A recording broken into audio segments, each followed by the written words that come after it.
Good evening, or should I say good morning, members of Spiritual Encrypted Encounters. How's everybody doing this morning? Uh, as for me, I'm doing good.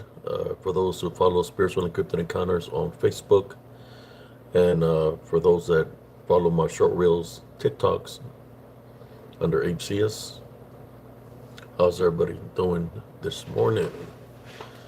Before I get into speaking, I want to, just say certain. I want to address something real quick. I know I made a video earlier, and I left it here where, I replied uh, to an individual that was talking negatively about me. Um, I just want the viewers to know that I wasn't really upset, even though I was talking a certain way. Uh, I wasn't really upset. I just said what I had to say to that individual because he crossed a certain line, a certain boundary with me, especially when somebody wants to test out your manhood. If you're a man enough, well, I guess he addressed the wrong person because where I've been and what I've done. If somebody comes to me in a threatful manner or saying something negative towards me, I'll handle them. Bottom line, I have to protect the vessel. So if somebody's coming up against me, I have to protect this vessel, and I will defend myself or do what I have to do to overcome the enemy. So if that individual wants to see himself as the enemy, so be it. He's not the first nor the last, and I will overcome him with the Love Foundation. How you doing, cousin Jesse Carvajal? And that goes out for anybody that's coming at me in a negative way. I don't care if you're the corner of the God guy. I challenge that guy a lot of times, and he never once uh, manned up. And then he wants to go rally with this guy that's talking crap about me. It doesn't matter to me. All they gotta do is line up, and someone she has to take care of them.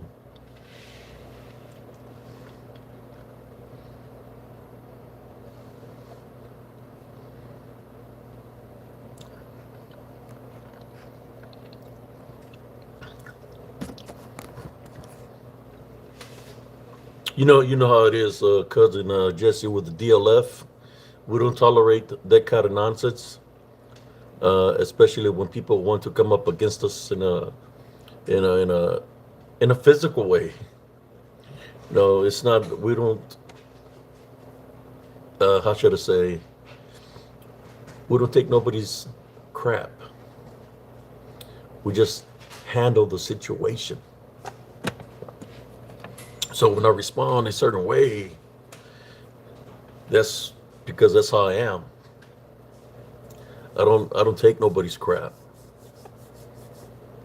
That's that's the real me. So if that individual would have been there when I was making that video, I would have handled them quickly, swiftly.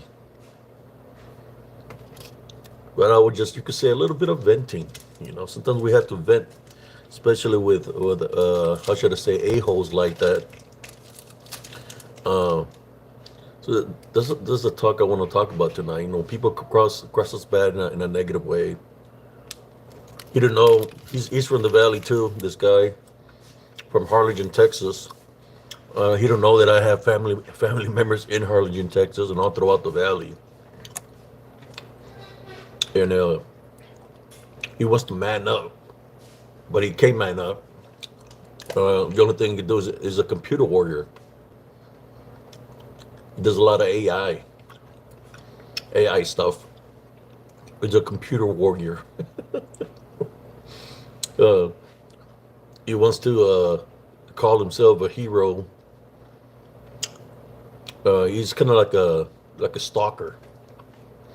He's one of those guys that you can tell him a story of like he was targeting females. That's how sick this guy was, sick and perverted. That he was attacking females, befriending females, and then was started talking bad about the females when they found out that the females, I guess, you know, had a feelings towards somebody, and this guy, he was married. He's married, right? So he had a group called Sir. It's called Cuffington, where he was getting all these females that had been in bad relationships, and he was getting these females to share their stories, and it was females that supposedly bad people targeted, and he was doing that, and so in his mind, he felt like some kind of hero, right? Because he was getting the females to share the stories of them being abused or physically, mental or physically abused, and he felt like some kind of hero. So when the certain individual, he found out that she had feelings for somebody else and something happened between her and somebody else, he went fucking crazy. I'm just being truth. He went freaking crazy, and he started going after her, going after a lot of people, because he didn't have that the mind control, that the control, like how those people from Mexico are, that mentality that they're the man. If they don't say what they want them to do, then it's either their way or nobody's way. So he could have handled that. So that's why he targeted me. He targeted me because I seen through the bullshit. This guy. Now I'm talking more calmly right now. You know, this guy. When I first time I seen him, it was at the PRT conference, Paranormal Roundtable conference, when brother Josh Turner, invited me to go there, and I was on the panel where the panel board was speaking, which I got to speak a little bit, and as I was leaving, like walking away, this guy come up to me, and he said that he wanted to apologize to me. I know cousin Jesus Carvajal remembers that people were trying to instigate a fight between me and brother Josh Turner. So he was one of them, that he was going into my YouTube channel here, pretending to be somebody else. So he apologized to me he said he felt bad because he was part of the instigation or the instigating of me and brother Josh Turner to get in a fight. I guess he was more pissed off that I was in the panel, because what they were trying to do didn't work. And then me and brother Josh Turner, I mean, we were, I never had nothing against him in the first place. And I always considered him a friend, so we became even more friends that now come out on Paranormal Roundtable on Fridays with him. So this guy just got triggered and started his side. So, okay, I'm going to mess with this combat veteran, and I'm just going to disrespect him. Well, if y'all see the video, check it out. It's not the other side of me. That's me when I'm in, how should I say, in defensive or offensive mode. Somebody come at me in a negative way. I'm protecting this vessel, so I got to do what I got to do.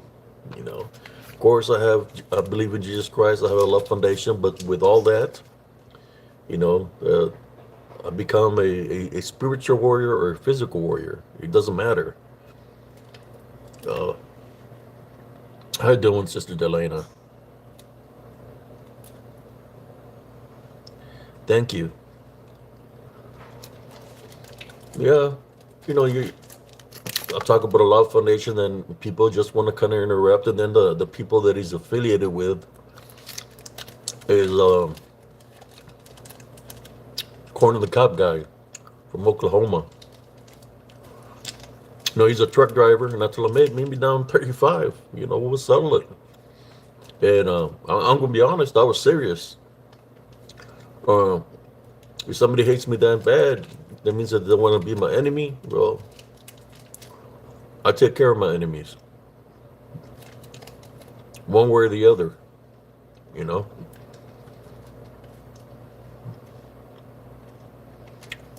As they always start talking to me, this same guy. See, I don't need nobody to say nothing about me. I can defend myself. Well, that same guy, he made a video about me, like trying to make me look like I'm a good person and all this stuff, in which he didn't have to do that. But after he did what he did, it's like, to me, when he did that video a long time ago, he just did it because he's just playing a part.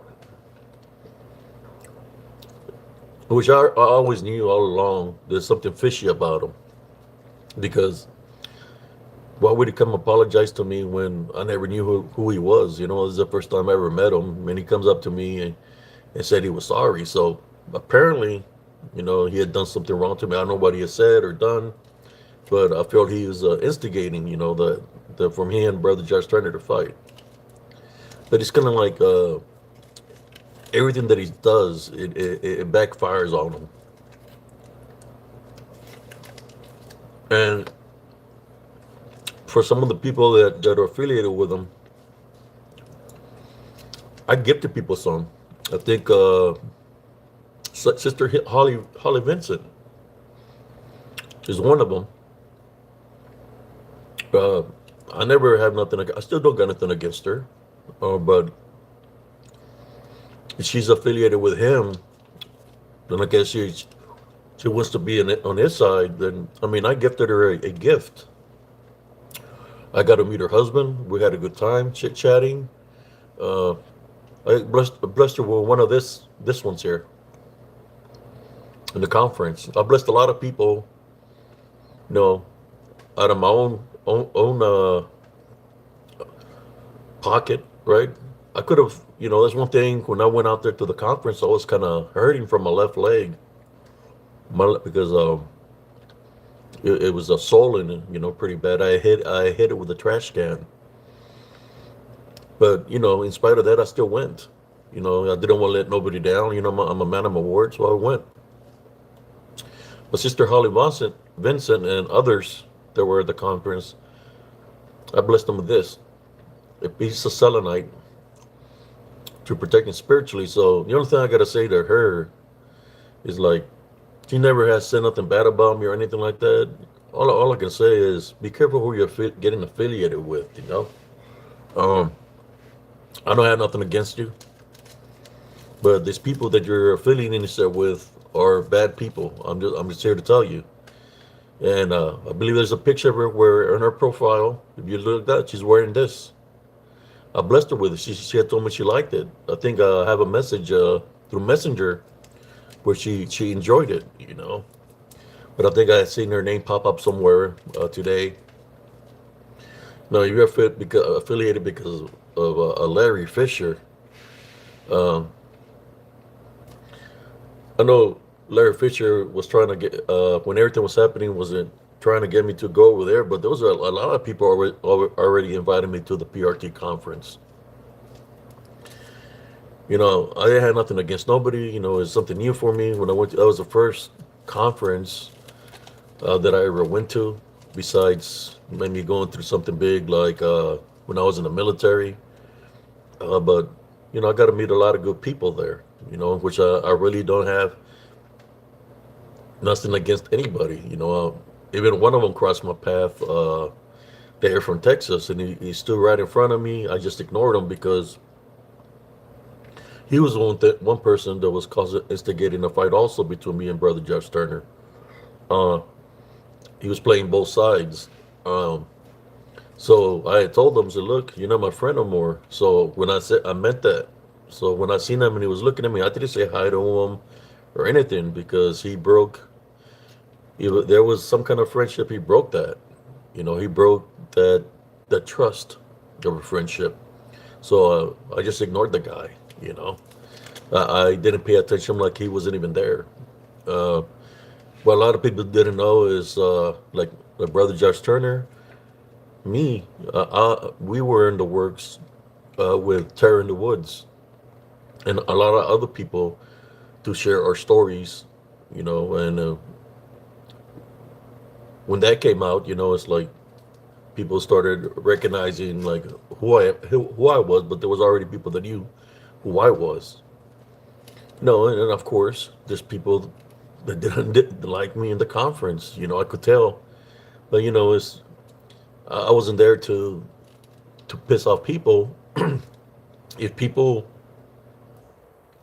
dislike the spiritual aspect of things, well, just look in the mirror. It's a spirit that you have within you that runs your body because you're still alive. So we are spirits. Uh, you cannot leave Jesus Christ out of the equation when it comes down to anything in life. Cryptids, uh, paranormal, all that has to do with the spirit, you know. And I believe it has to do with demonic activity when it comes down to the cryptids. And that's what some people didn't like, but I had to bring to the table, whether it's people that are cryptid or people that believe in other things, cult-like people, right? That believe in cult, that worship demons and Lucifer. They didn't like Brother Abe Cias to be there, but I was there, you know, uh, with my Love Foundation and of course with Jesus Christ. Everywhere I travel, everything I do. Let me see some of this comments here.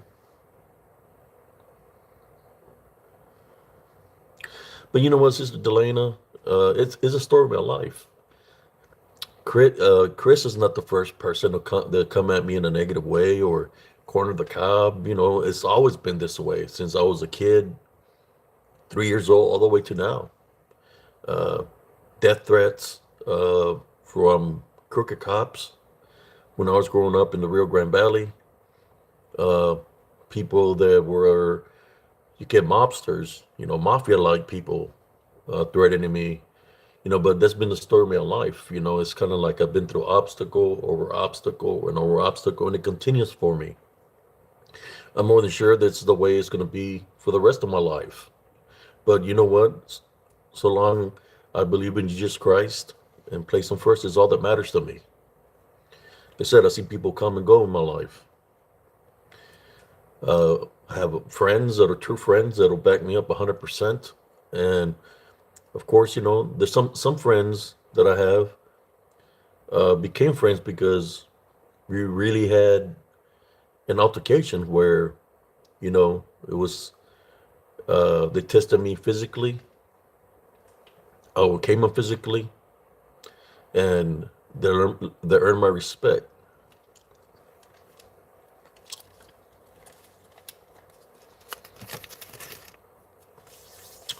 I forgive people every day, but there's some people that learn the hard way. And you know, when I brought that person's mom in the picture, because he had mentioned to me one time, or he had mentioned to me that his mom was a bitch. Like he didn't give her a single ounce of a person with a good heart. With a good heart, he didn't never said, "Well, my mother loved me because she gave birth to me. My mother loved me because she raised me." No, he just totally disrespected her, right? So in my mind, it's like, how this person that talks so bad about his mother wants me to believe that he truly cares about the women he's making videos with, that he truly cares about their how they feel or what's within their hearts, if he truly cares about the mental and physical abuse when he don't even have a relationship with his own mother, and he talks badly about her. You know, that's like, I didn't believe anything of what he was trying to do. I just joined his group because he invited me to join the group. So I would see this. I wouldn't even see the videos all the way because I was the same thing. There were in his. There was always targeting the people that attacked him, and there's always two sides to a story. Bottom line. So basically, it would just dwell in the negativity, kind of like he targeted me.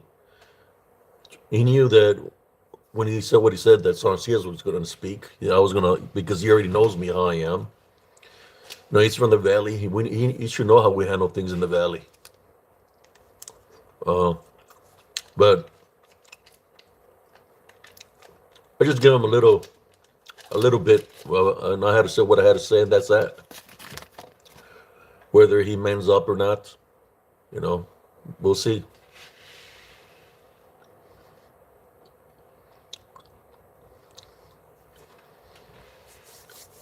There you go. So this guy is one of those person. It's kind of like he's got the mentality of we're calling his mom that he's got the mentality of he's seeing this woman that are vulnerable because of sharing the story of what happened to him. So he feeds off that energy, negative energy, right?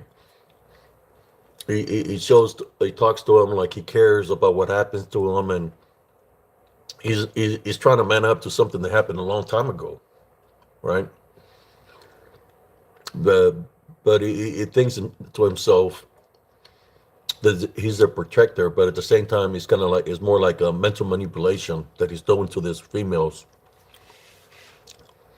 Uh, in which, and he's a married guy, right? He's a married guy, so he's talking to all these females, and he thinks he's got them controlled because he's getting all this information off from him, that the wicked self that he is. That's why he got mad with Sister Madeline, because if y'all heard in the video that he asked her a question that he was playing around, like if that her and brother Tony were being too loud. Well, I don't think he did it because he was joking around. I mean, he was there at the house.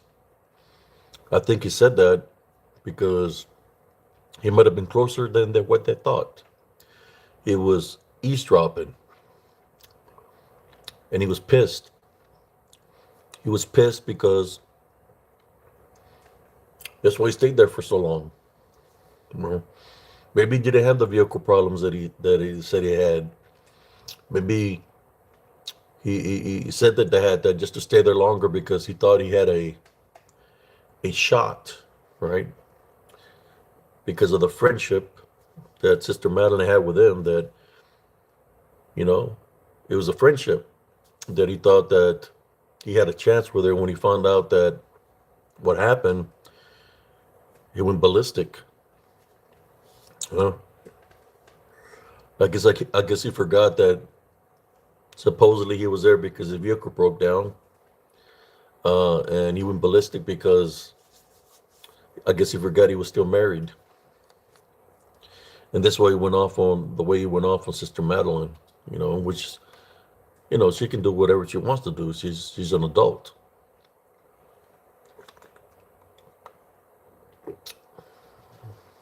Yes, she is very sweet.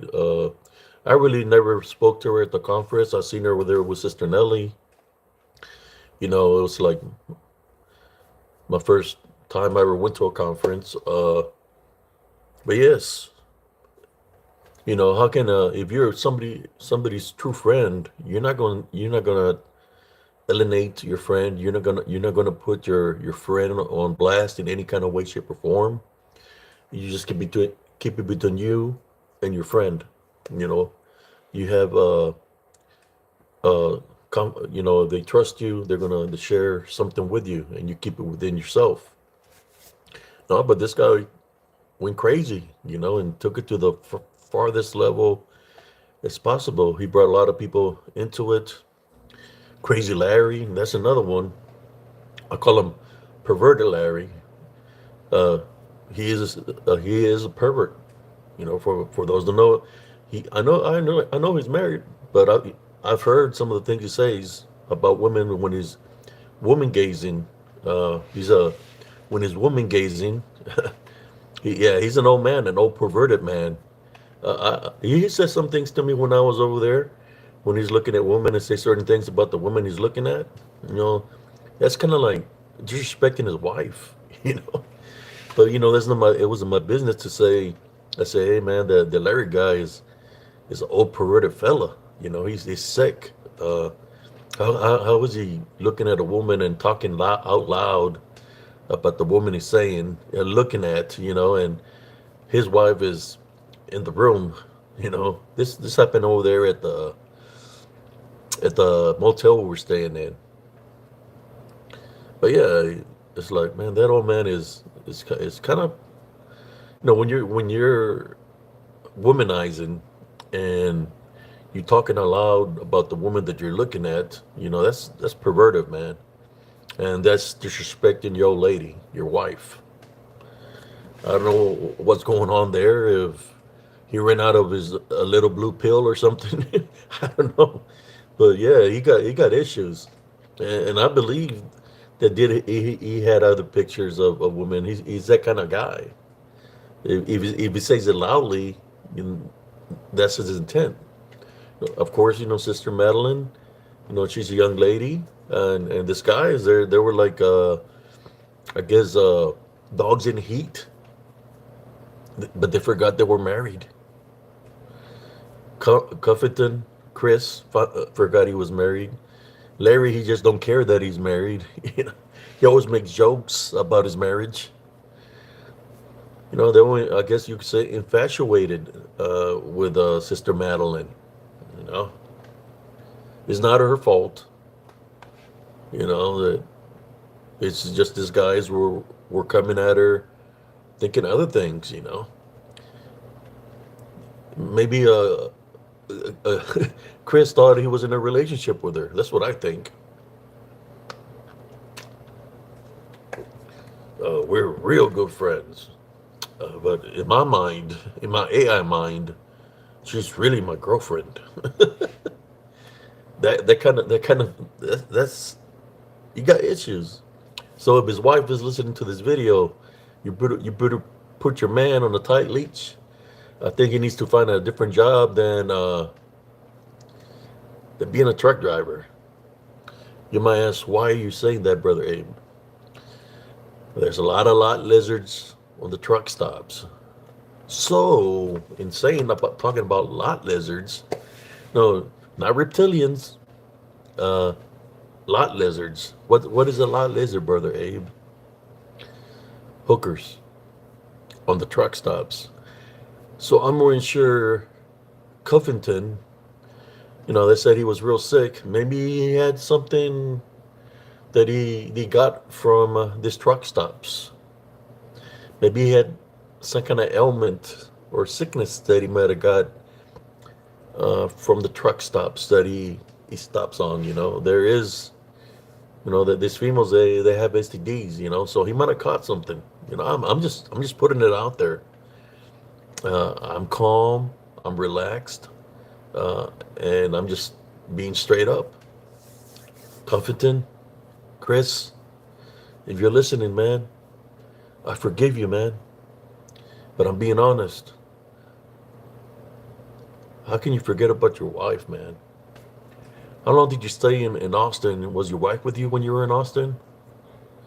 Or where was your wife at? That's the bigger question. When you're in Austin, where was your wife? Was she back home?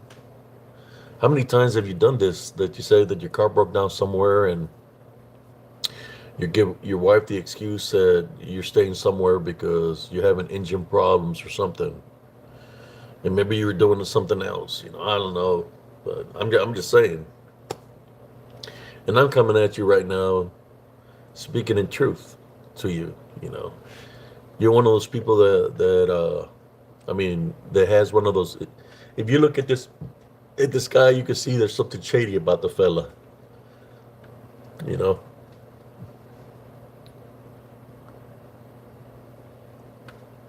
Yes. Well, there's one, yeah, which is the one that there's a certain STD that people go crazy like that. Is it not? Is there? What is it called? That it affects them that way that they start losing their freaking mind. Uh, Somebody says herpes is a gift that keeps on giving, but there is a certain STD that makes a person go crazy. I think is maybe he's got maybe it's gonorrhea. If I'm correct, that might be the one. I don't know. All I know is this dude, when Sister Madeline uh, stayed affiliated with Brother Josh Turner, he got pissed off, man. He made a video, started raging. I'm like, why this guy mad? You know, he's married. Why should he even be mad at all? He got mad because he got rejected by Sister Madeline. But that's what happens, you know, when with people like that, they think they have some kind of control over somebody. He was trying to get in there and be that friend. So if something happened, he wanted to be the hero. You know, you got my shoulder. You can lay on.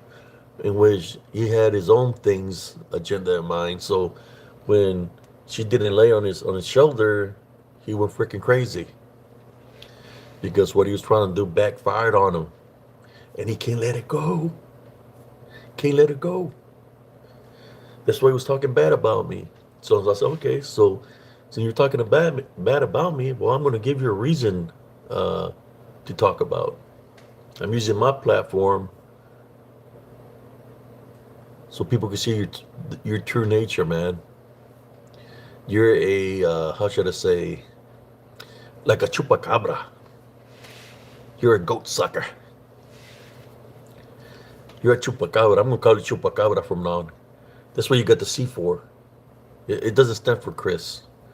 You got the CH already, so I'm gonna call you Chris the Chupacabra. Uh, you're pissed off because you couldn't drain the blood out of Sister Madeline, Chupacabra.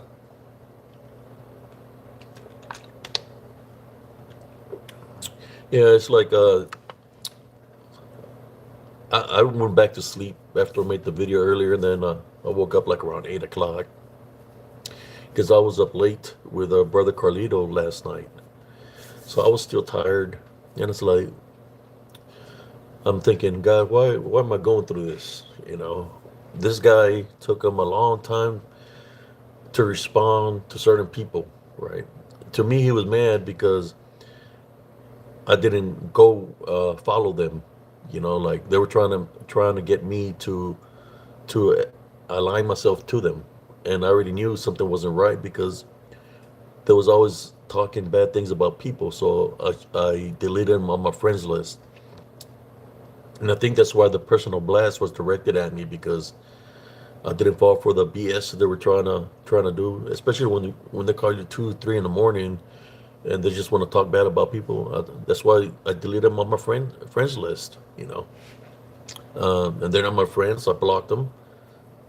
But yeah, you know, it's like,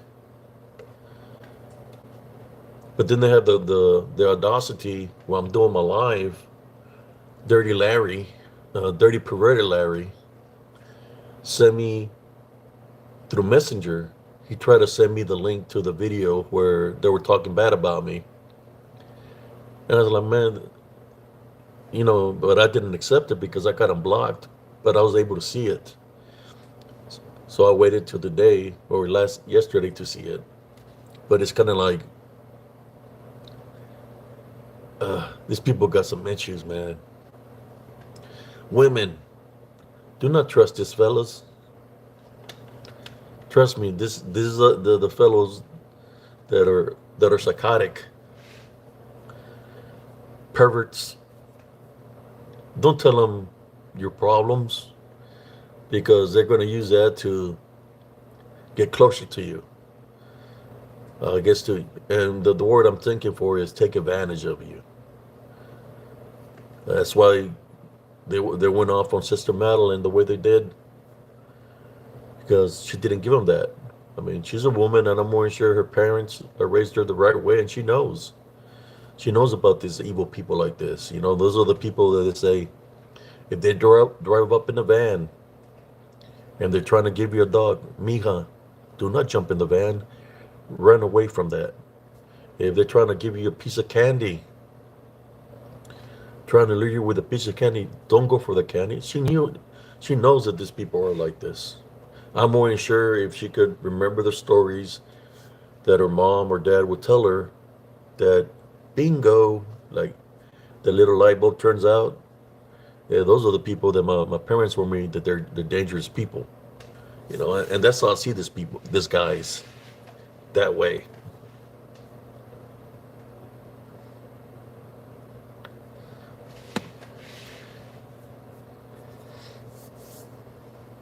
Yes, Sister Delana.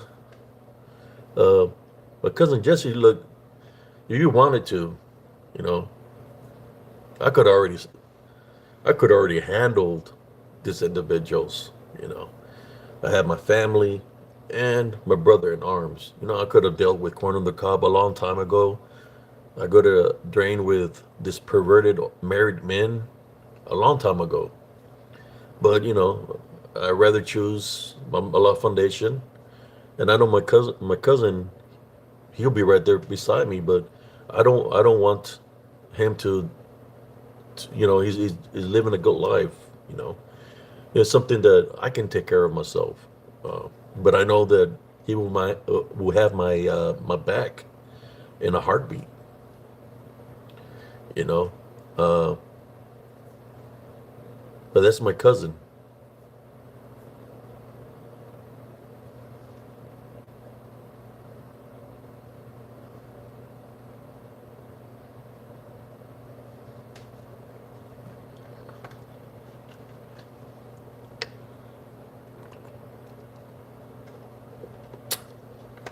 My cousin's been there back in the day when I was going through a lot of things. He can verify all the stories that I'm talking about. How policemen came at me in a negative way. People were coming after me because they had hits out for me when I was growing up. When I was a teenager, he was there to witness it. He was there to fight by me, by my side. So he knows what's up. Yeah, I don't think Chris from the Valley wants to deal with the DLF. That's all I gotta say. You don't want to deal with the DLF, man. Corn the Cob doesn't want to deal with the DLF.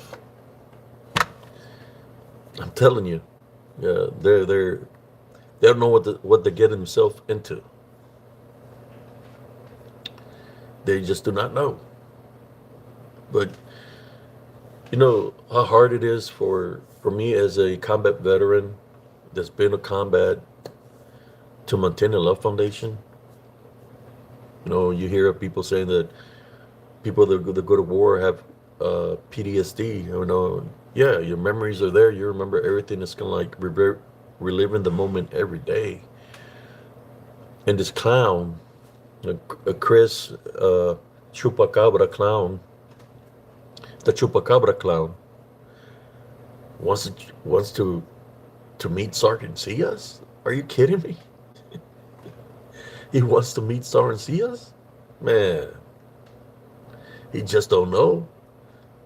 He just don't know what he getting himself into.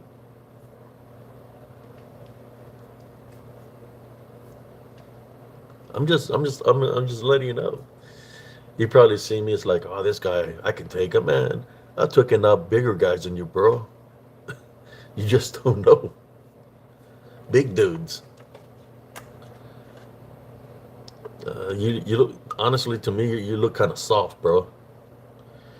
Like, I mean, you try to talk bad about your mom, but honestly, you're kind of like a mama's boy. You know, a mama's boy. You kind of soften that. You know. in that manner. Even when you said you talk bad about me because somebody told you, hey, well, let's see if we can get uh, Brother Ape CS pissed off. Well, I'll give you a little taste back. But the way you said it, man, even when you said that you called me that I was a bitch, the way you said it like a bitch. Uh, the way you said it, if you listen to the video, he's not even saying it like a man, like he's ready to fight. He's saying it uh, indecisively, like whether he should say it or not. So when he's saying that he's calling me out, he's saying it like he's a like a like a female, like a well, I said a bitch, because he's not even saying it man enough. I probably pimp slap him one time and you start crying. you know, I don't even have to hit him with a fist. I'll slap him in the face and he'll start crying. But it is what it is. I probably feel bad if you start crying. If I slap him one time, you start crying like a baby. It's like, man, go back to the Rio Grande Valley and go to your mom. You're a mama's boy. You shouldn't be trying to play big boy games if you can't play the games. Don't play it.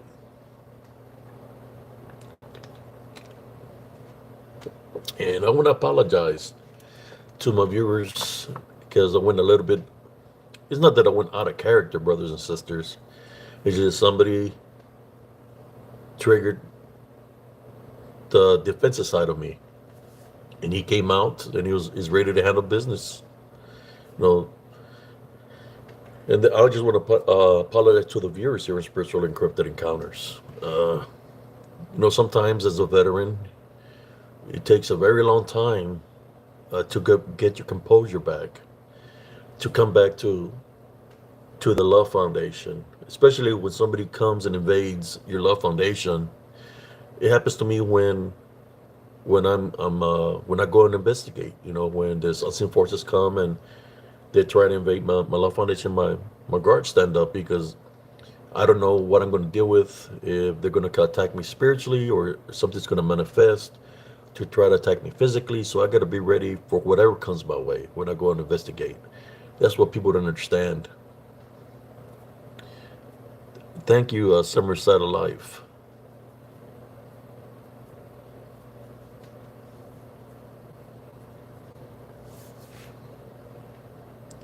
And that's what happens. Uh, uh, we have to protect. That's what I always talk about. Always maintain the love foundation, because when you're already been targeted all your life, they're always waiting. They're waiting to see if you're going to go out of character, or if you're going to open up through hatred or anger.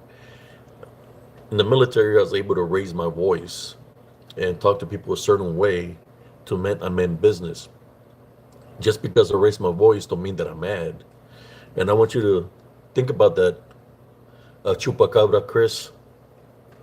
Uh, just because I raise my voice doesn't mean that I'm pissed off. Doesn't mean that I have a spiritual opening. I can talk very loudly. I used to be in the military. So just because I'm raising my voice or I might be cussing at you, don't mean that I'm pissed off. I'm just giving you a little bit of what you want, right?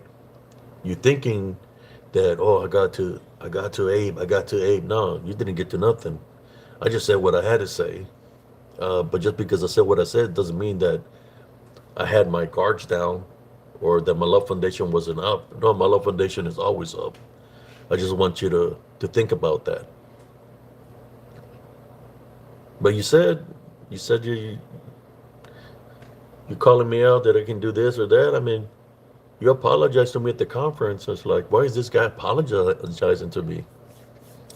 If when you were instigating fights between me and Brother Josh Turner, why you apologizing to me when I never met you? So that's one thing you left out on your BS thing that you made up. You left out the part where when you met me at the PRT conference in Fort Worth, Texas, that you apologized to me. And I said, who are you? I didn't even know who you were.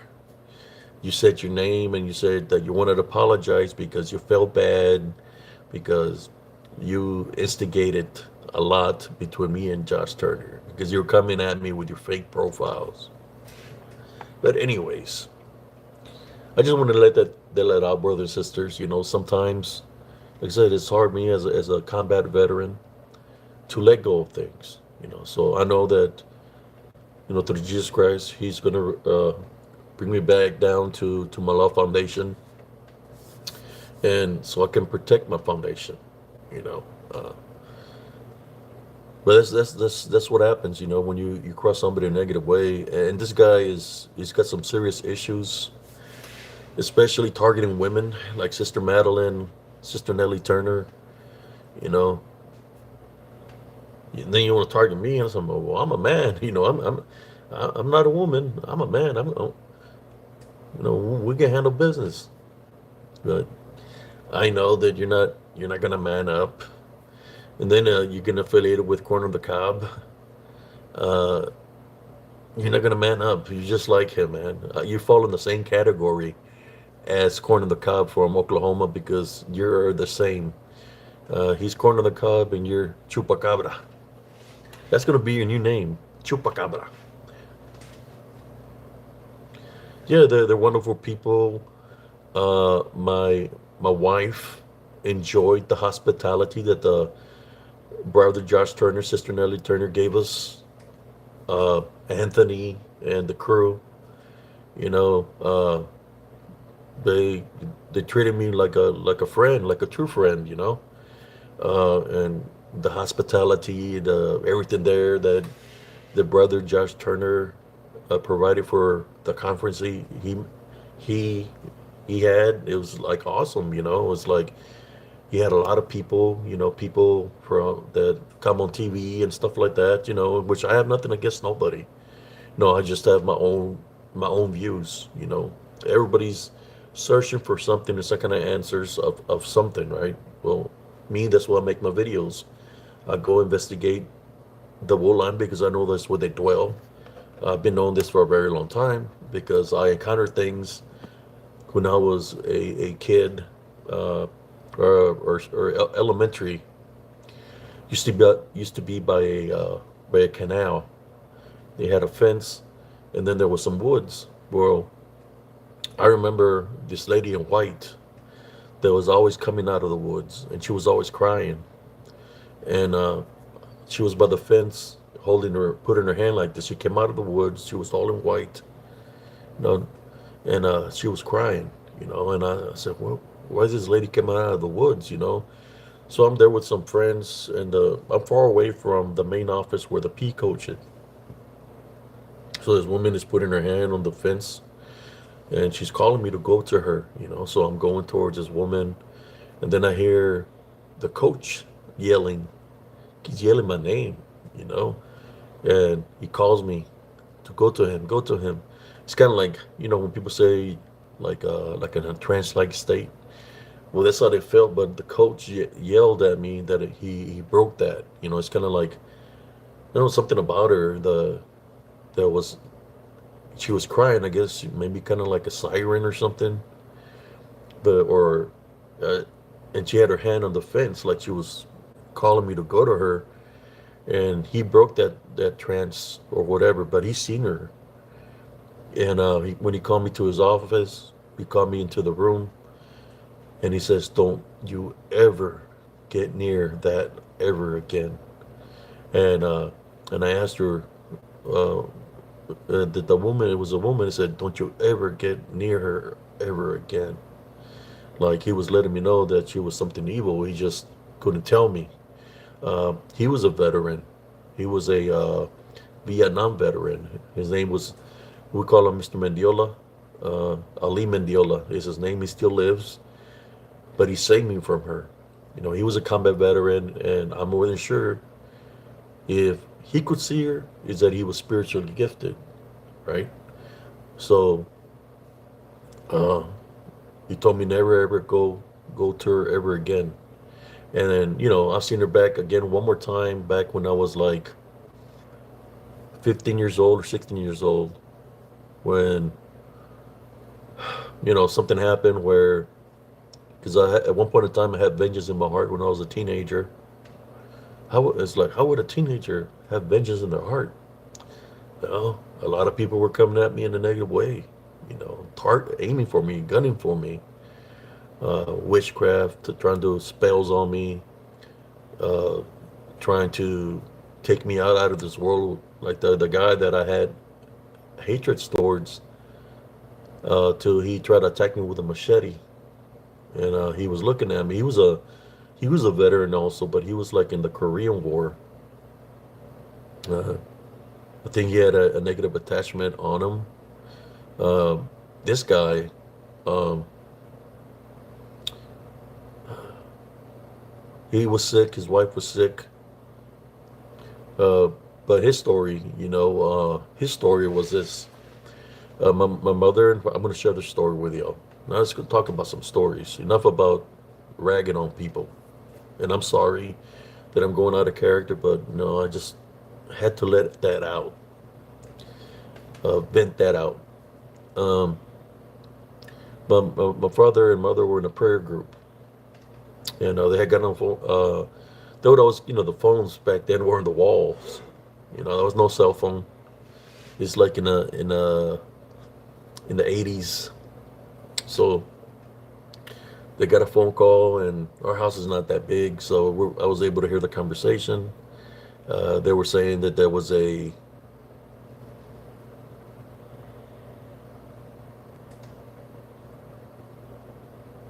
yes, white dress.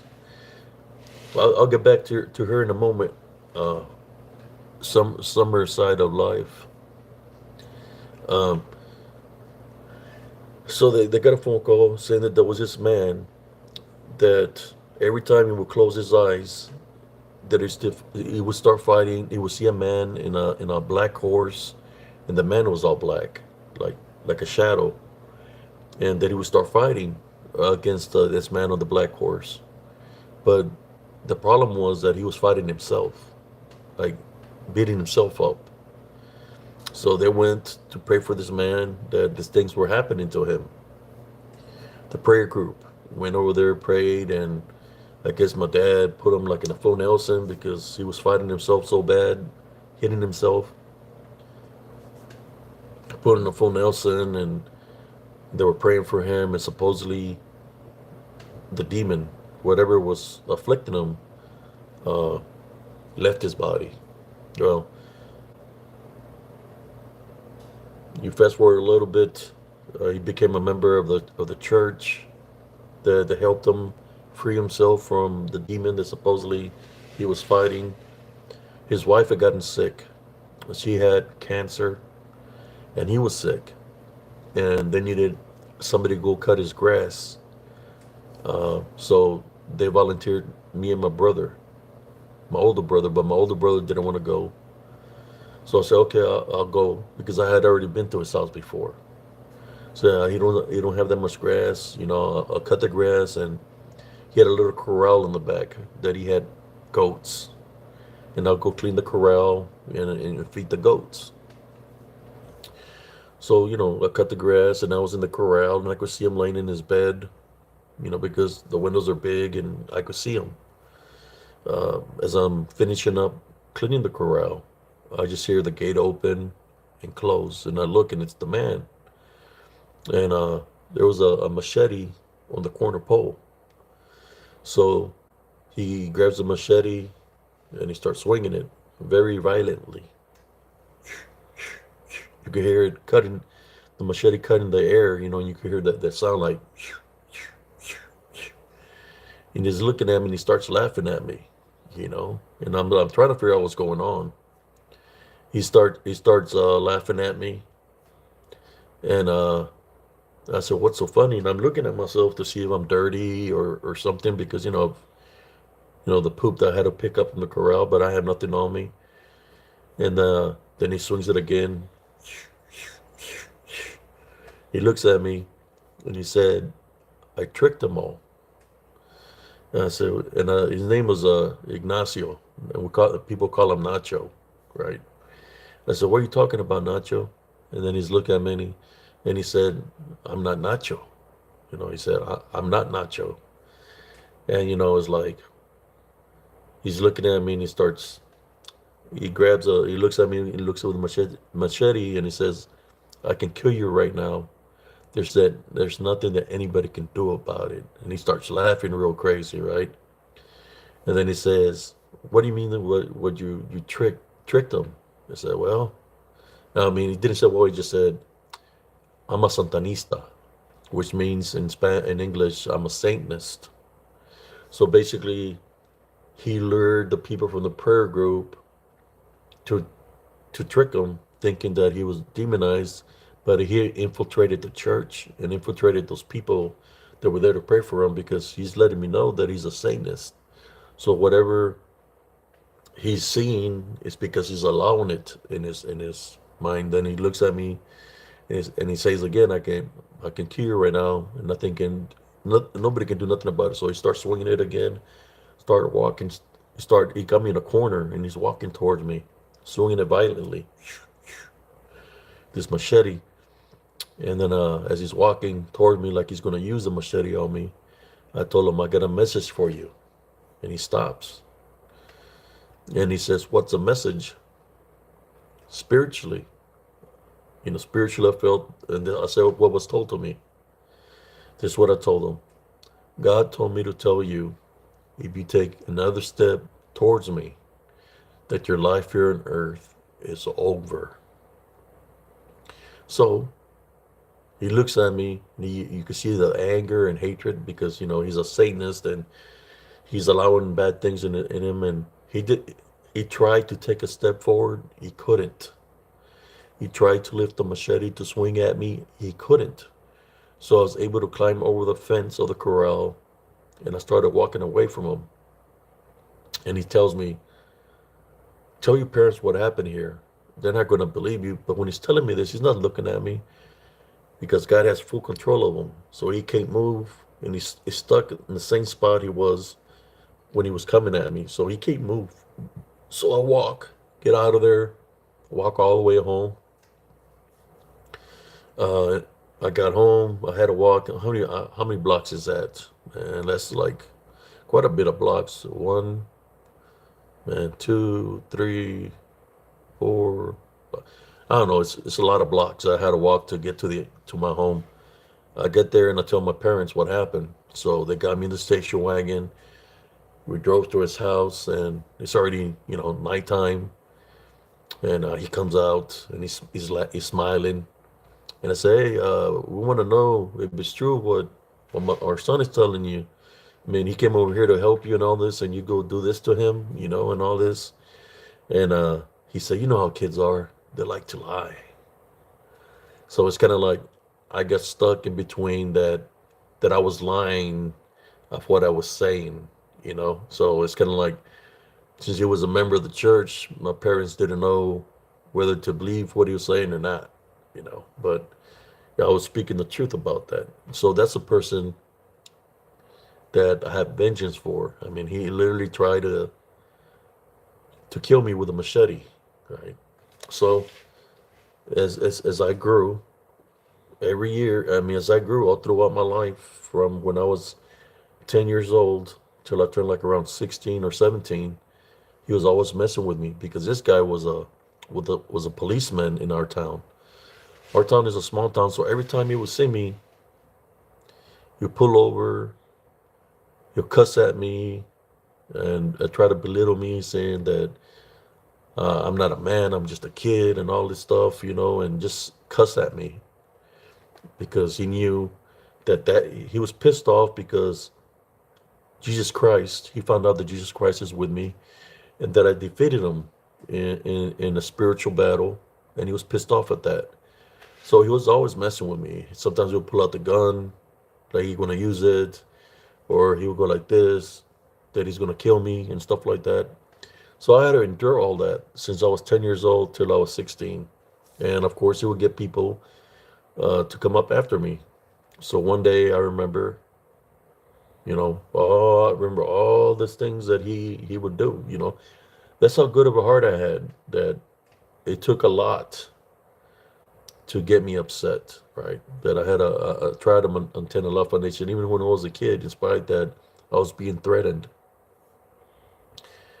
But there was a day that it all just came to me, enough was enough. I grabbed the kitchen knife and I set myself on a journey to go to his house. You know, I knew where he slept, uh, and I was there in his backyard. He was asleep on his bed. All I had to do is rip the screen window off and just start going at him with that kitchen knife. But just like he froze, there was a higher power that was in charge. That when I lifted that knife, I could not move. No matter how hard I tried, I could not move. There was a higher power in charge. So then something told me just to go, so I left. Uh, Before I left, my sisters tried to hold me down because they seen I was really upset. And I remember picking them up each with one hand because if I felt there was something else uh, attacking me, that it brought out this hatred and anger. So cousin Jesus Carvajal, he was there. He was there because they came looking him, and my sisters came looking for me. Well, I was sitting by a tree because I was praying, and I was trying to calm down. I was praying, and as I was sitting by the tree, there's a church called, I think it was called the Latter-day Saints, behind me. And behind that church was the woods because the school was right there. Uh, by the edge of the line of the fence of the church was the woods where that woman in white, right? So I'm sitting there, I hear somebody crying. Look, my hairs are standing up, brothers and sisters. I hear somebody crying, and when I turn around and look, it's the same woman crying, and he's calling me to go to the fence. And she's crying and looking at me, and she got her hand on the fence like this. You know, this a lot of years passed by, and she's there crying, calling me to go to the fence. And I remember what Coach Mandela told me, not to go up to her. So when that happened, I just hear somebody say, "Hey, what are you doing, cuz? We've been looking for you." And it was cousin Jesse and my sister, uh, Lupita. They came looking for me, and that's when they came for me. And I was still feeling a lot of anger, but they took me. They took me home. Took me to safety. Uh, yes, things like that do exist. Whether she was, I don't think she was a Llorona, but I think she was dealing with a balance. I think that might be the lady that holds a scale of the balance of good and evil, maybe. That something could have happened, but it didn't happen. Uh, and she was dressed all in white, very pale from the face. Was she a ghost? Because, it was, I could literally see her face. And, I don't think it was a real woman. Was it a ghost? Was it a shapeshifter? Was it, I don't think it was a Llorona. Something in that nature.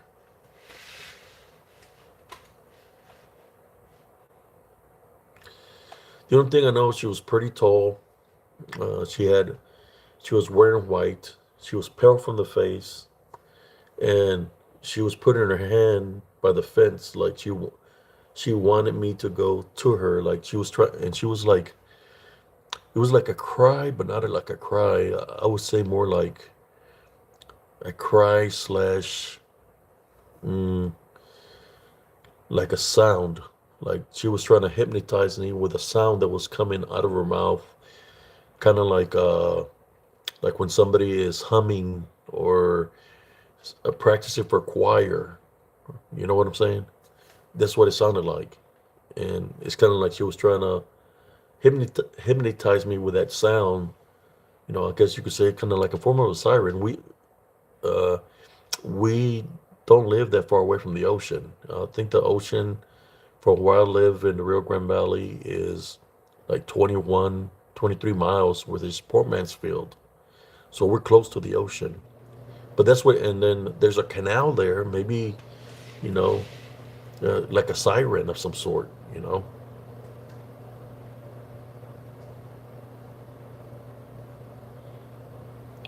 Yes, the ocean. Hey, cousin Jesse, how far is Port Mansfield from where we live in Raymondville? How far is the Port Mansfield, where the Gulf of Mexico is, from where we live?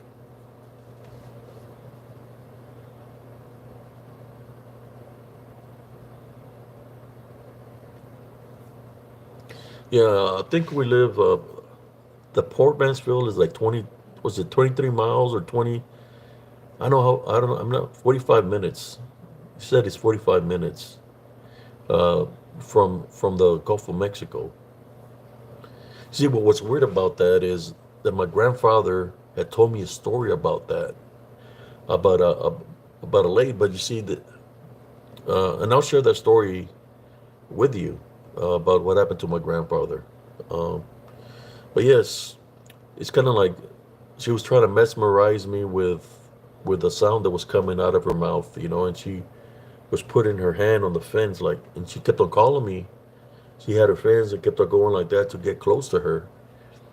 And it was the same lady I seen when I was a kid, and she looked the same. You know, it's like she didn't look different. She looked the same of when I seen her when I was a kid. You know, but I remembered what Coach Mandiola said is, if you see her again, do not get closer. Only he knew he's still alive. Maybe I'll shoot him a message and ask him who was that lady that did that. Maybe he knew something. You know.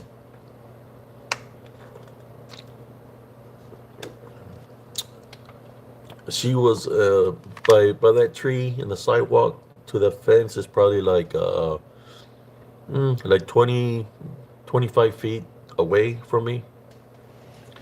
Luckily, but what's weird is she would always stay in the woods and by the fence line. She never crossed that boundary, you know, whatever that was, you know. Uh, Maybe it was a manifestation of a lady for me to think it's a lady, and it could have been something else. But he was trying to lure me into the woods.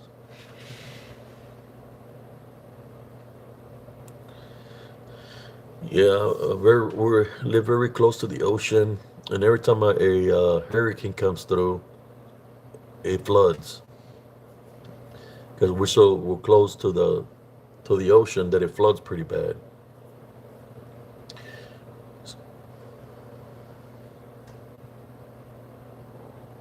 70 feet. Summer side of life. So, you know, I remember a story that my grandfather told me. My grandfather, which is our grandfather, Manny Jesse's, because our moms were sisters.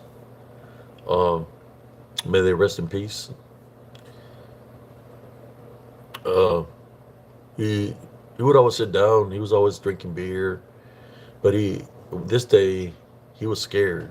You know, something was scaring him. He was saying what happened to him is he used to go fishing up in the Port Mansfield.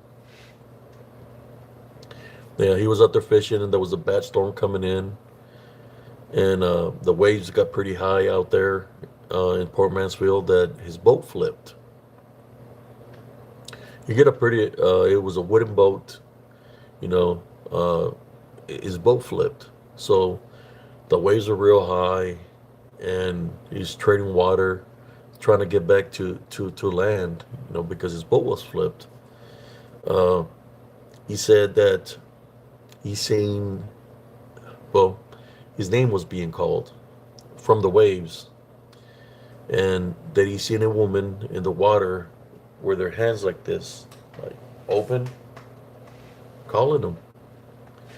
And he said that the woman resembled his wife, but which my grandmother, she had passed away that I never got to meet her when I was a kid. Before I wasn't born, she had already passed away.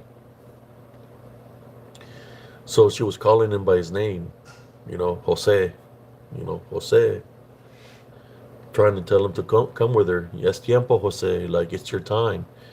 So he swam. He swam all the way to shore, swimming through the big waves. There's sharks out there and all kinds of stuff. Uh, the waves were huge. He swam. He made it to his truck, and he took off. Took off back home. Yeah, he said he made it home and he was all scared, because of what he witnessed. So, as he did his house, and that's like he said, my cousin said it's 45 minutes away from the ocean, right? So he says that he's laying down, he's asleep in his room, that something is dragging him out, trying to drag him out the window, out of his window. The window is open, and he's trying to drag him. And it was the same thing that was calling his name, but it didn't look like his wife anymore. He's saying it looked like a sirena, a siren, that it was trying to drag him, and it had this beastly look to it, like a like a siren, real ugly, like a fish. And it was telling him, "Yes tiempo que te vengas," Jose. And he's trying to drag him. He was fighting, and he showed some marks that he had on his like in his legs, where he had scratches. And this happened to him for about a whole month. That he would sleep with his shotgun right beside him, just in case it would come for him again. So I'm just here to let you know, brothers and sisters, wherever you're viewing, when we talk about harpies and we talk about sirens, they're the same. Those are the ones that slept with the watchers. They created the Nephilim, but when they slept with them, they became they changed figure. Some became harpies, and some became sirens. The siren has the capability to go inland. Imagine 45 minutes away, to be able to go into inland, which what I'm basically trying to tell you, how did she get there? 45 minutes. Did she get there and with the mermaid look or the siren look? No. What is that saying? Think about it. What that's saying is they have the capability to manifest and change form to be able to go inland. Just like most likely the Valkyries, or should I say not the Valkyries, the Harpies had that ability to go change form and go into the ocean. Vice versa. Because 45 minutes away, how is a siren that's got a mermaid tail gonna make it all the way over there? You know what I'm saying? But I remember my grandfather, he couldn't sleep at nighttime. It happened for a whole month. He was getting tormented by the siren.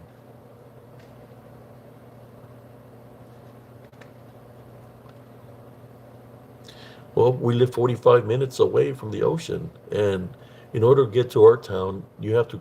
It's a main road, but there's a lot of monte, a lot of woods, mesquite trees. It's nothing but land, right? Now, back in the day, there was nothing but trees getting to the location, but now it's like a lot of mesquite trees are cleared out, that you're able to see further into the woods. But it went 45 minutes from the ocean and made it to his house and was trying to take him. A lot of farmland, yes. In Spanish, we call it ranches, a rancho. A lot of ranches.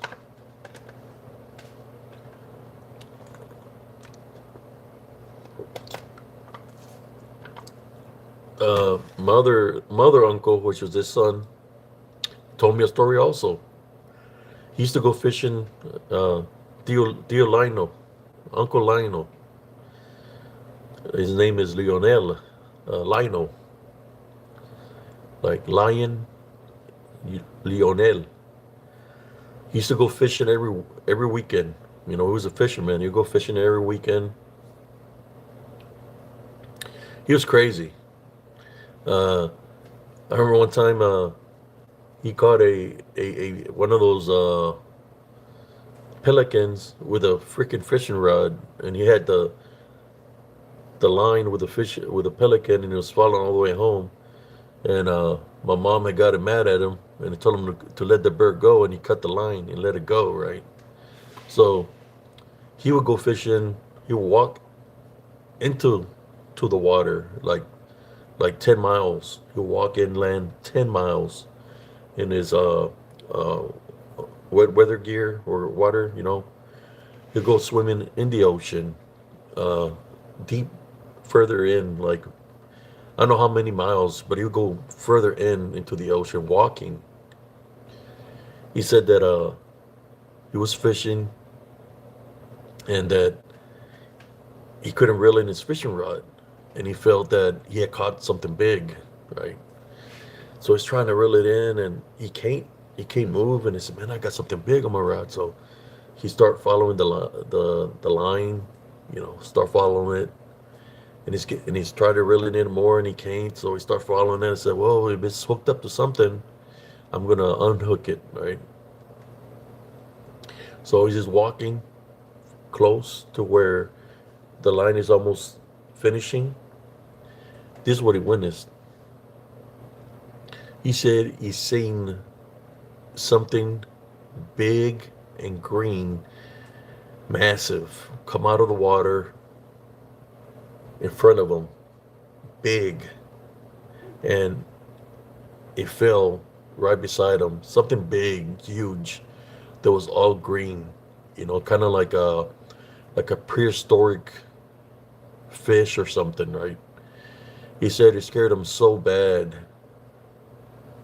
It scared him so bad, I don't even think he goes fishing anymore. He stopped going fishing because of that. You know, when people talk about the Leviathan or something of that nature, that's what he described. Something very massive that looked prehistoric. And it was no fish, it was just massive. He seen it come out of the water. He said it was like a certain kind of green, very dark green, and it just landed in the water right in front of him. I'm thinking if he would have got any closer, he probably would have got him. It would have took him. So instead of him fishing, he was really the bait for whatever was trying to lure him in to go further in. So it's kind of like he stopped going fishing.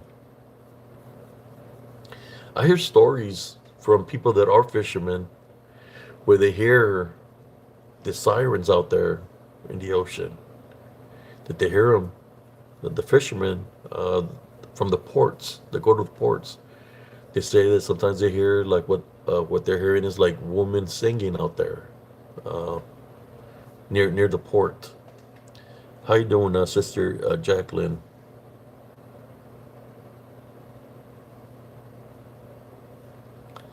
Thank you.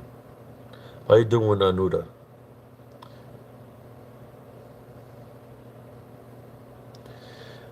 I'm just sharing some stories with y'all right now. You know, sirens. Do they have the capability of being inland?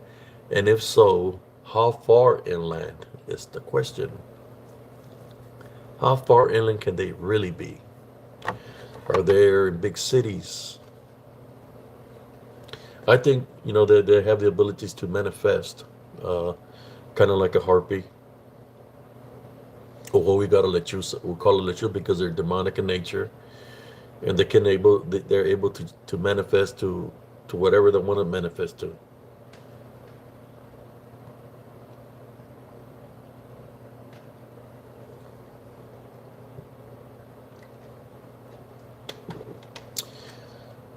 Yeah, but that woman in the white dress, I'll never forget how she looked. I would always see her, man, and I thought I was the only one that was seeing her because I remember playing baseball. You know, I was in elementary, and she's standing there by the fence, but I don't see none of the other kids seeing her. That was strange. We're playing baseball, and she's standing by the fence looking at us. She would stand sometimes by the fence that was by the canal, which is like a irrigation system, and she'll be standing there looking at us play baseball. But none of the other kids are seeing her. But I would see her all the time, because I have this spiritual gift of seeing, and I believe Coach Ali Mendiola had the spiritual gift of seeing spiritual things because he's sinner also.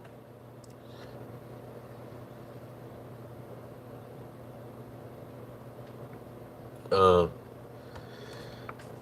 Come out of the woods and by the no the Llorona, which is called the Wailer, or what is the other name for her? She's got a couple of names.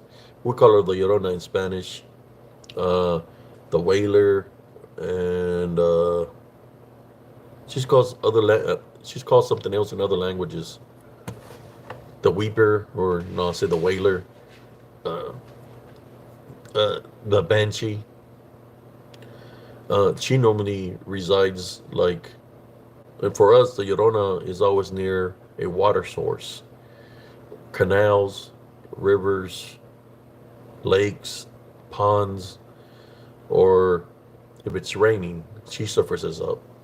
For those who don't know who the Llorona is, uh, the Llorona is a Mexican, how should I say, folklore or legend, should I say?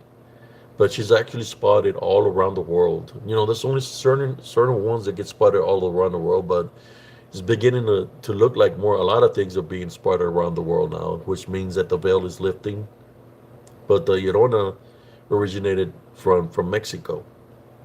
It was a story of a woman that was seeing a married man, and she had children. So she was having a relationship with her married man, and she thought that the man was gonna leave his wife for her and her children. But the man just used her, and he stayed with his wife. So she got upset, and she blamed her kids for him not wanting to be with her. So she drowned her kids in the rio, in the river. She drowned her kids. So and as she drowned them, I guess she took her own life also. I expect she took her own life because all I know is uh, that God punished her to roam Earth forever, searching for her kids.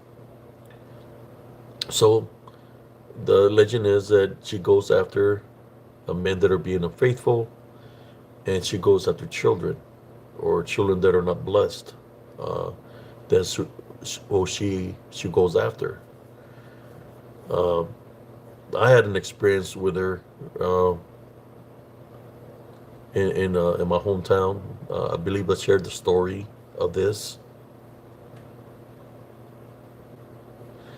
You're welcome, Sister Jacqueline Finley.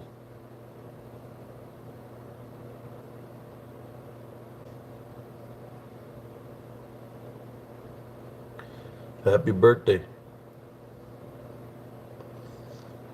Uh,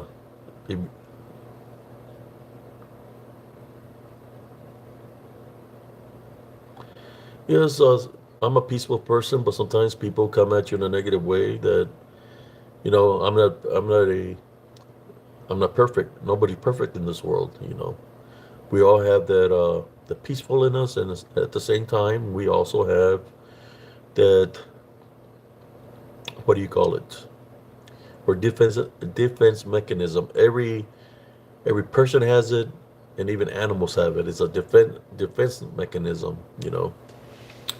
If I was a porcupine, there will be people that come at me negatively with those porcupine things on them because it triggered my mechanism. Thank God I'm not a porcupine, but they'll be stuck with those Those things is the porcupine. Or if it was a skunk, I'll spray them. Uh, nobody's perfect. Uh, but yes, I'd rather have a love foundation than anything else because a love foundation is a very good feeling. So let me get back to the Llorona. Uh, the day that I had encounter with the Llorona was like in, let me see, I was already like in high school. I'm thinking I was like a freshman in high school. I was sleeping in my room and it was raining outside. So it was raining. I woke up because my ears were popped like it's kind of like jet lag of some sort, right? And my ears were hurting, and I was like, oh, just my ears, and I was going like this on my ears. It was making like a ding. So I went back to lay down. Then as I'm laying down, I hear in the distance, I hear like somebody crying, and I could hear it like,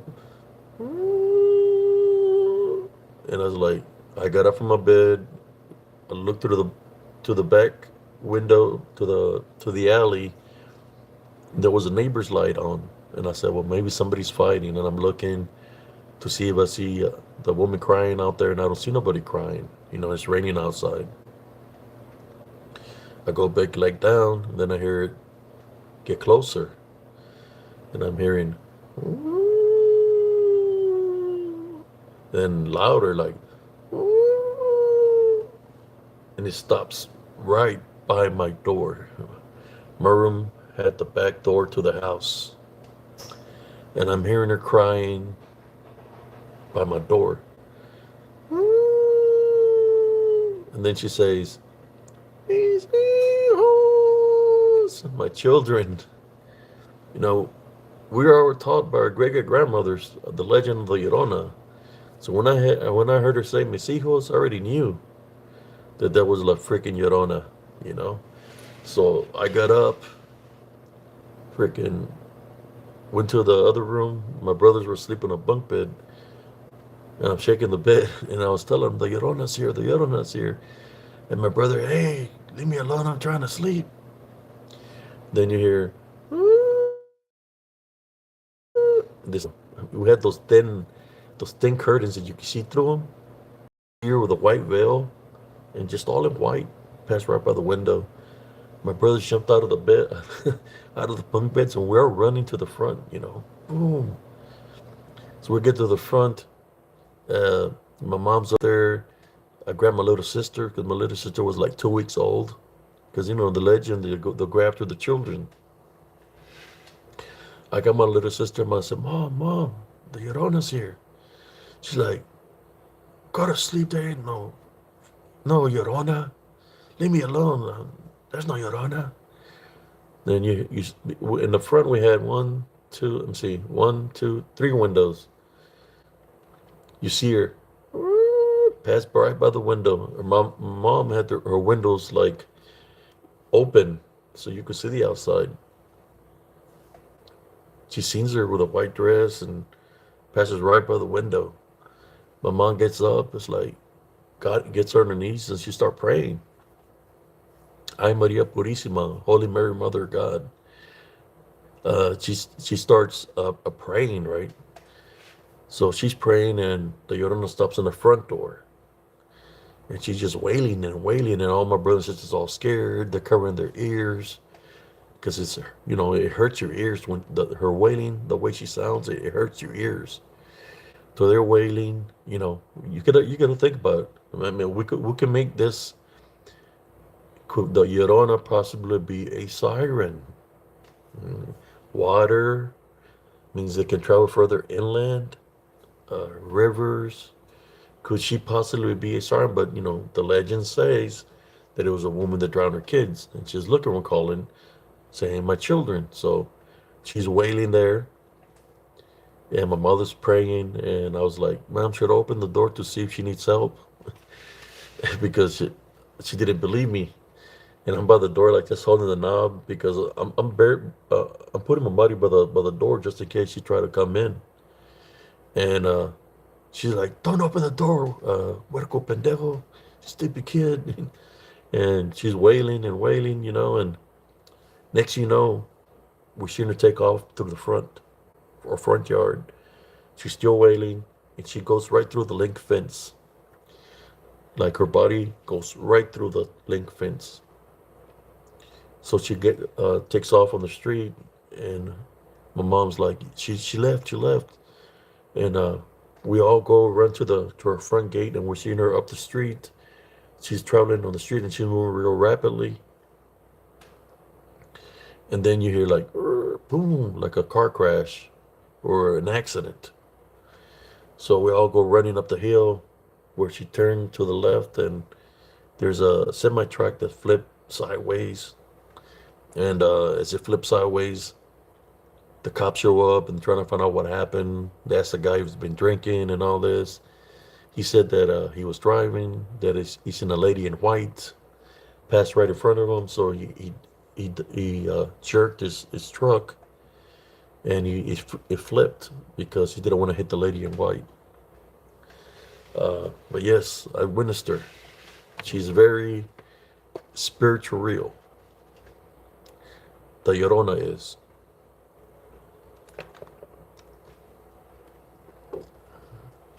Yeah, our town is used to be an agricultural town where there's a lot of irrigation systems that go around our town because uh, most of the land that's there, there's crops growing, corn, cabbage, any kind of crops you can think of.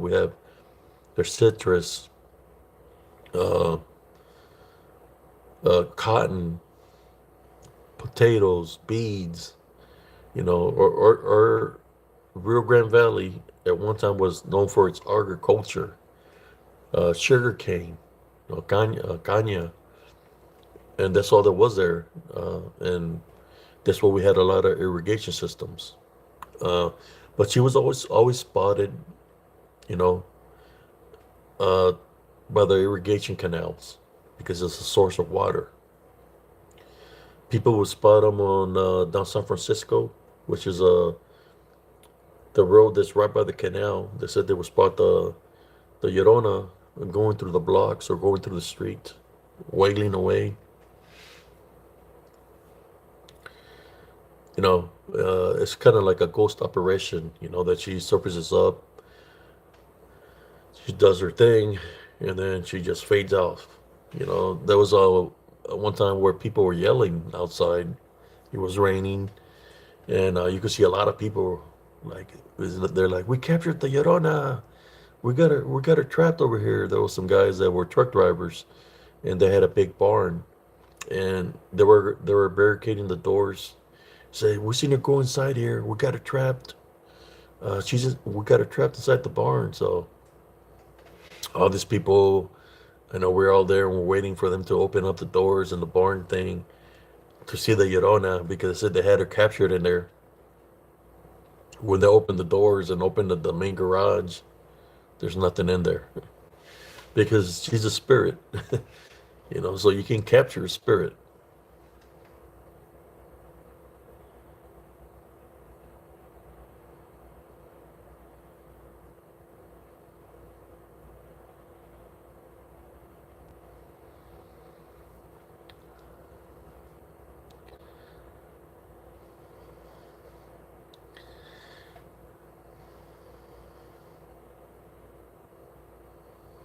Well, I don't know. Well, 4th of July is this. That's why there's no fireworks right now. Fireworks is we're not even the first yet. Fireworks is not till you probably hear fireworks on July 4th. That's why they're popping fireworks. Oh, Canada Day. Oh, I see. Welcome here, eh? No, I'm just playing. I have friends from Canada. I have friends from Canada. Uh, oh, Canada. that I used to play. I used to be a gamer, so I used to play with them. They were from Canada, uh, and I had they were always telling me how Canada is and stuff like that.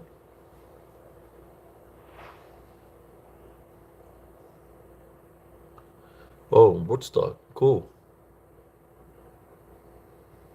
Yeah, my friends from Canada, they would tell me that there's a lot of Hispanics over there. Did they have? They were like, "Yeah, man, I ate me a fajita taco." I said, "Fajita tacos? How are you eating tacos in Canada?" I said, "Well, we have a lot of Hispanics that live over here in Canada. I guess they migrated over to there, and they have their taco stands and all that kind of stuff." So I used to game with a lot of people. Uh, when I would play Black Ops 2, and I had a lot of friends from Canada that I would play with when it came out a long time ago. Now it's changed. Uh, it's not the same, but the games, I used to game a lot. My son is a gamer, and but I like doing this, the spiritual encrypted encounters, um, sharing the stories here. So where's everybody from? I see Ontario. Cousin Jesse is from Texas.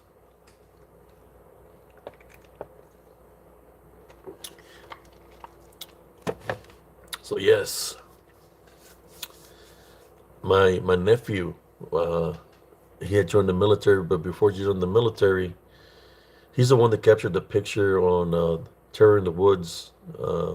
My nephew at the time was like in eighth grade.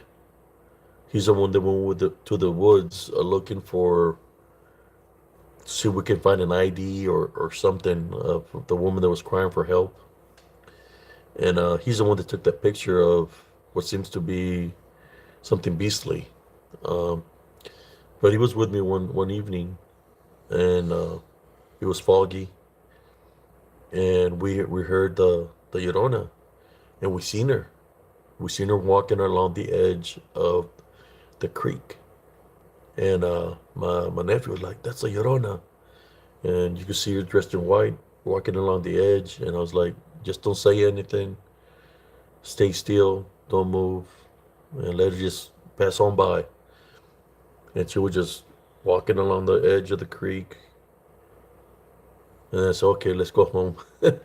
And we went home, but we seen her, the Llorona walking in white along the edge of the creek. She wasn't wailing, but you could see her moving by the creek.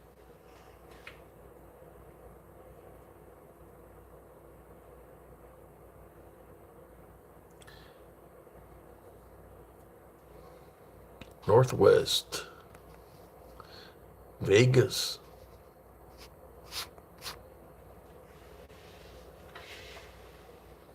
See what time it is. 3:32. Yes, we've been going on for about an hour and 38 minutes.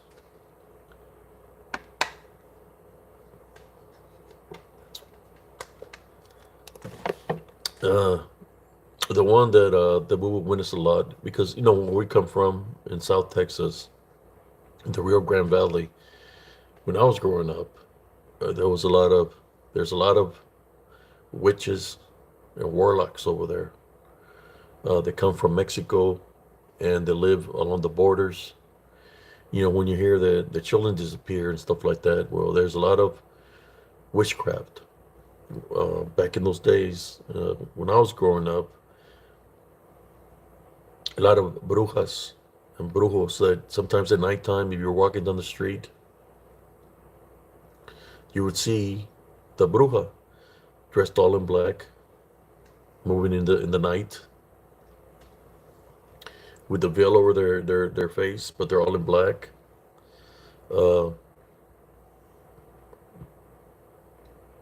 uh, they're always doing witchcraft, open up portals. So some of the things that you see at nighttime, dark shadow figures, bultos, words are dark shadows. Uh, One day, me and my brother were fighting.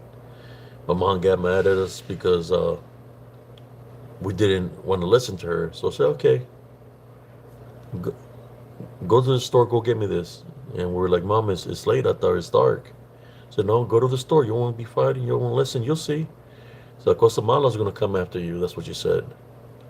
So back then we had those bikes with the banana seats.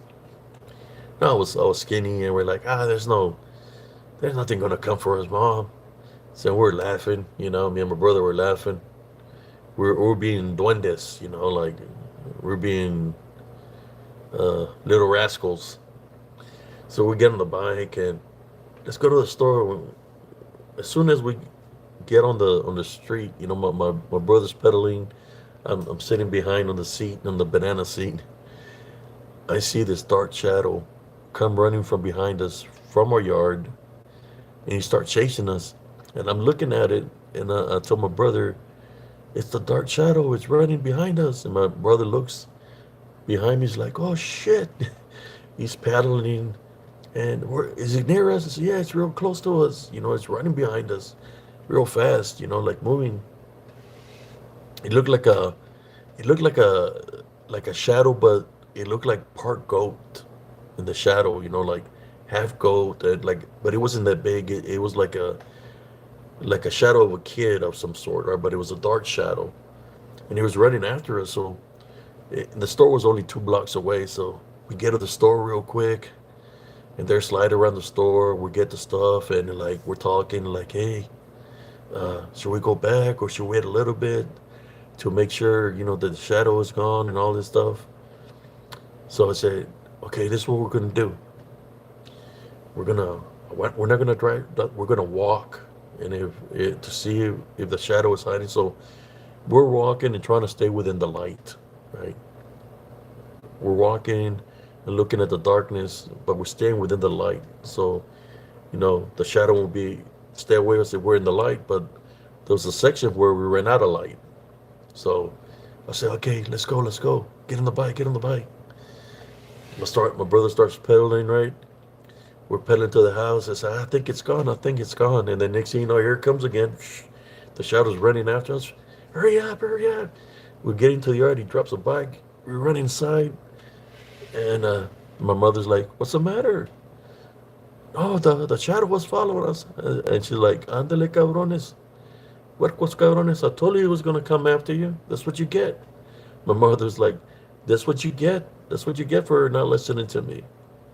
Yeah, it was a dark shadow figure that looked half goat because the legs had hoofs on them, and it was chasing us. So for those that are disobedient to their moms, if your mom tells you something, please listen. She's telling you for a reason. I'm more sure she's telling you because it might have happened to her before in the past, right? They say when somebody says something to you, it's because they've experienced something of that nature. So she wasn't lying.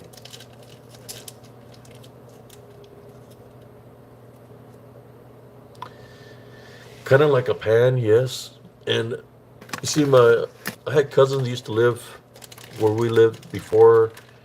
Uh, they lived on the other side of the house, and they would say that they would see this kid, like a boy, but he was like in the form of a goat, like a pan that they would see it. That he was always going up to them, telling them to come outside to play with it, and that sometimes they would jump on top of the roof and be running on the roof. You could hear the hoofs on the roof. And to me, I thought it was just that they were making it up, trying to scare us.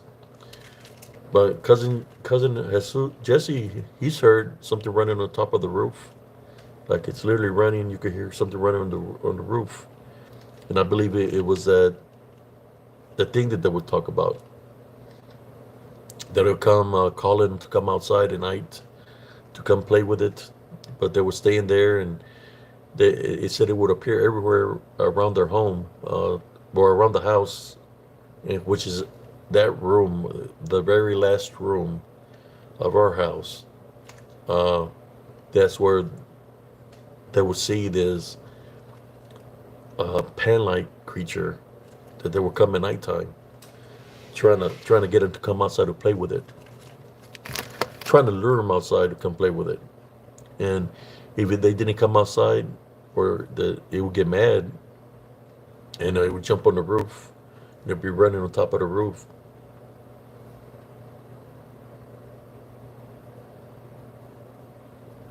Candle Lake.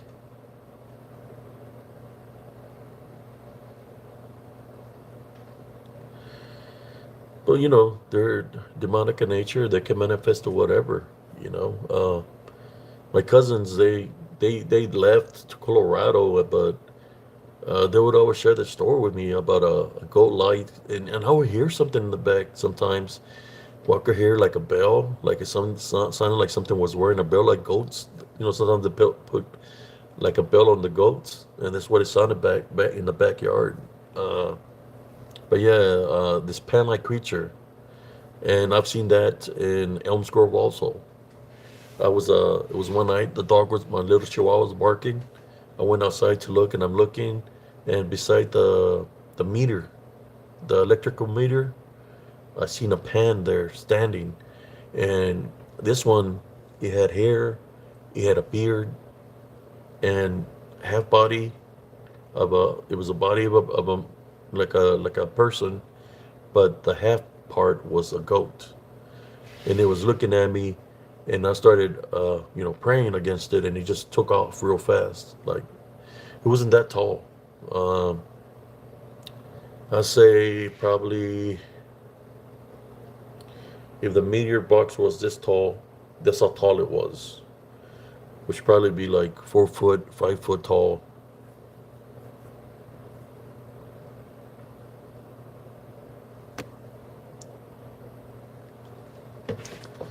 So there you go. We got the trolls that are jumping up. You know how it is here in spiritual encrypted encounters.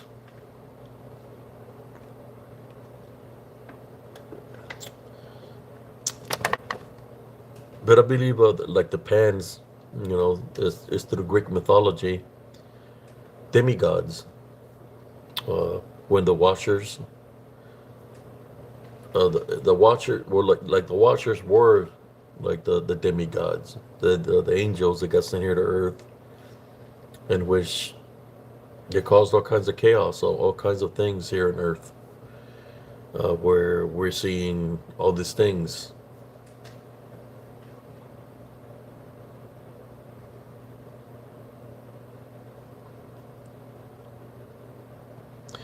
Thank you, cousin. We got cousin Jesus Carvajal, eliminating the trolls. What would you call a huge black raggedy wolf-like shape type thing runs along the highway? Uh,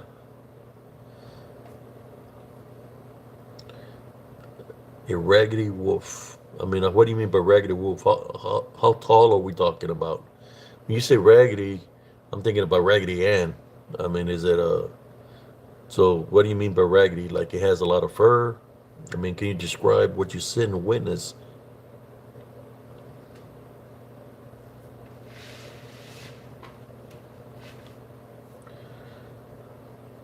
An exorcism?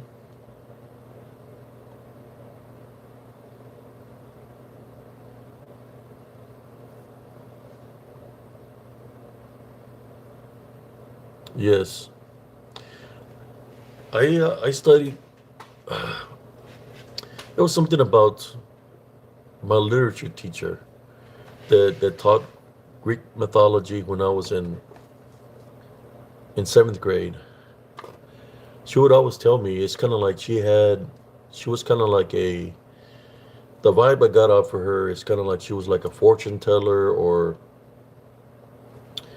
gypsy like. She knew something, but she would always tell me that these things that are in literature that they're spiritual real. She knew things about me that only I knew.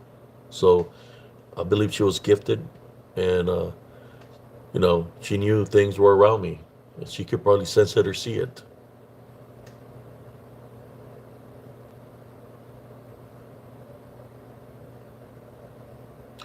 You drove a 2500 Dodge. It looked in my passenger window in between a trucker driving into Utah by Selena. They do move pretty fast. Uh, they move very fast, very rapid, especially because there is shapeshifters, skinwalkers, but it all comes from the same source. Uh, they have the ability to manage. Oh, I got a question for you, bounty hunting bear. Normally, when they surface up to somebody, it's because they have a spiritual opening. So I'm asking you a question. At that time that you encountered it, they looked by your window. If you had a spiritual opening at that time, what would it be? You know, a spiritual opening of anger, hatred, unforgiveness, a spiritual opening of that you were arguing with somebody. Because that's normally when they come. Uh, they go make their presence known to people that might be on the wrong path, or if they have a spiritual opening. You know, something that had to be happening in your life in order for it to show itself that to you then in that manner. If there was, what would that opening be at that time that you were a truck driver? If you can answer that question for me.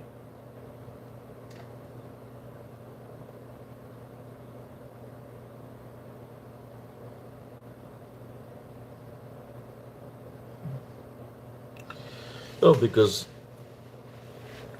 it's a spiritual thing. So they know you could be driving your vehicle, but they can sense your spirit. They know the people that have spiritual openings.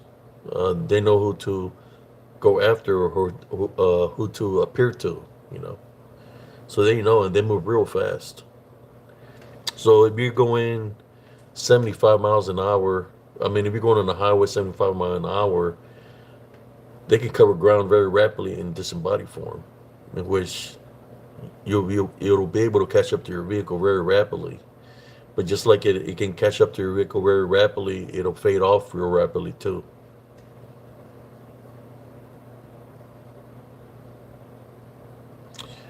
Well, there you go. You said he had been in a coma 2 weeks in 2018, and how long this is happening?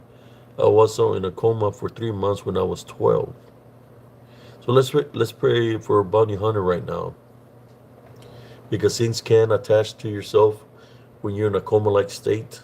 Uh, so we're gonna pray for you right now, Bounty Hunter. We'd like to pray for Bounty at this time. If there was any negative attachment that attached to him, to his body when he was in a coma, we take an authority over you in Jesus Christ's name. We tie, bind, and rebuke you in Jesus Christ's name. As we place heavenly spiritual crosses on Brother Bounty from head to toe, you're not allowed to affect Brother Bounty uh, anymore at this time, as we take an authority over you through Jesus Christ's name.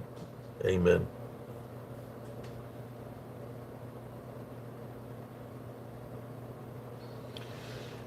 Yeah, they can attack, man. They can attack. I believe that was the opening they used. That could also be through generational curses, or if somebody in your family might be dabbling in the dark arts. You got a family member that might be a bruja, and they want to buy more time in this world.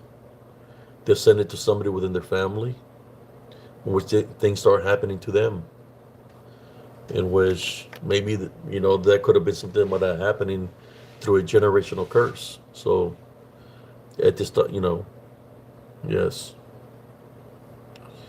So you have to break the generational curse. You have to break the generational curse. Uh, we take authority over any witchcraft or necromancy in Jesus Christ's name. We tie, bind, and rebuke any spells or anybody sending anything to Brother Bounty through witchcraft or necromancy. He's not accepting any form of negativity, because He's forgiving people. He's not trying to dwell in negativity. He's forgiving those individuals in Jesus Christ's name, and he's moving forward with the Love Foundation. This I pray in Jesus Christ's name. Amen. Yes, it can happen through witchcraft and necromancy. I want to tell you how that can happen.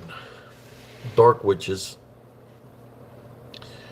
Dark witch could be it's a female, right? It could be a mother, could be a grandmother, a great great grandmother. Normally, what happens is they made a deal spiritually because they're part of the dark witch convent or whatever, right? And they've already they've chosen that route, that path where the only thing they're doing here on earth is evil acts, witchcraft, necromancy, trying to affect people in their lives, which that's their mission, that's their task.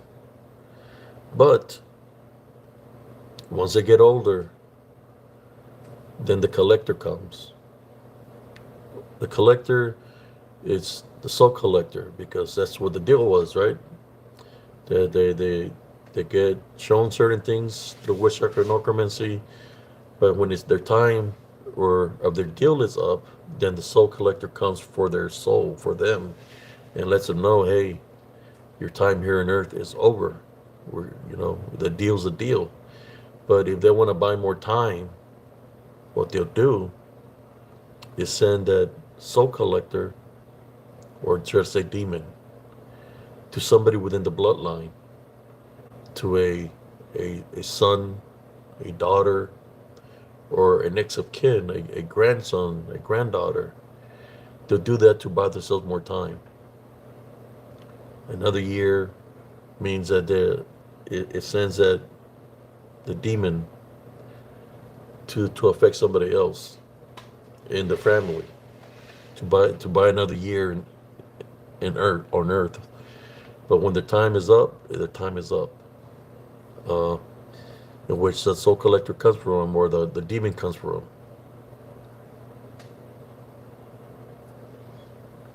Yeah, I believe that a lot of these things that people are witnessing, people call it the beast of Bray Ward. Well, they're forgetting some things.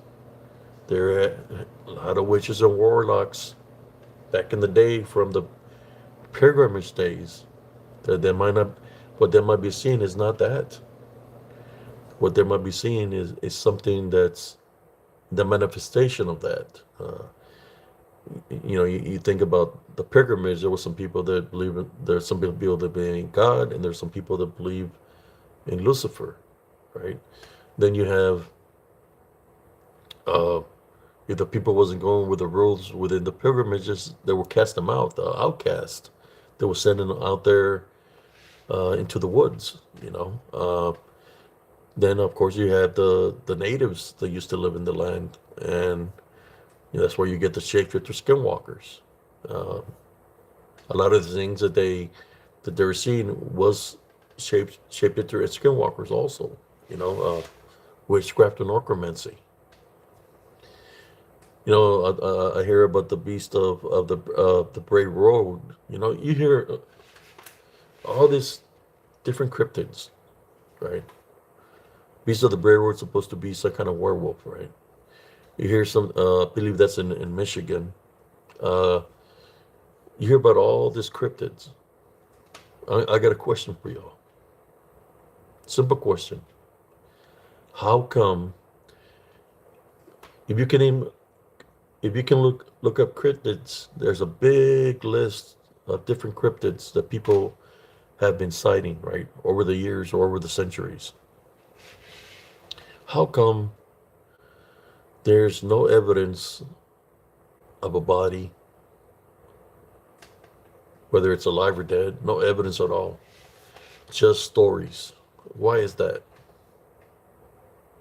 I believe it's because it's from the same influence of witchcraft and necromancy, or a generational curse repeating itself, like if a land is cursed, that is just repeating itself. That's why it's surfacing up every year, that it's being spotted. Like, for example, the Beast and Bray Road, because it's demonically influenced. So they come and go. I believe that's why they haven't been able to capture anything or have a remains of a beast or nothing, because it's all through witchcraft and necromancy, in spirit, disembodied form, spirit form. If you look at my short reels, I got some where one was charging at me. I wasn't seeing it with the naked eye, but I could feel it. My my senses were triggered, and I aimed the camera where I felt something coming at me. I was praying with it myself. I was able to capture something. It looks like a beast. It looks like what you want to call a lycanthrope or a werewolf. But I had to lower the speed because it was moving that fast. It covered, I would say, like 60 yards in 1 second. 60 yards in 1 second. But I couldn't visually see it. My camera caught it. So I lowered the speed, made it like 5 seconds so people could see what was coming at me. And I got it here on short reels, where, but it doesn't look what you think.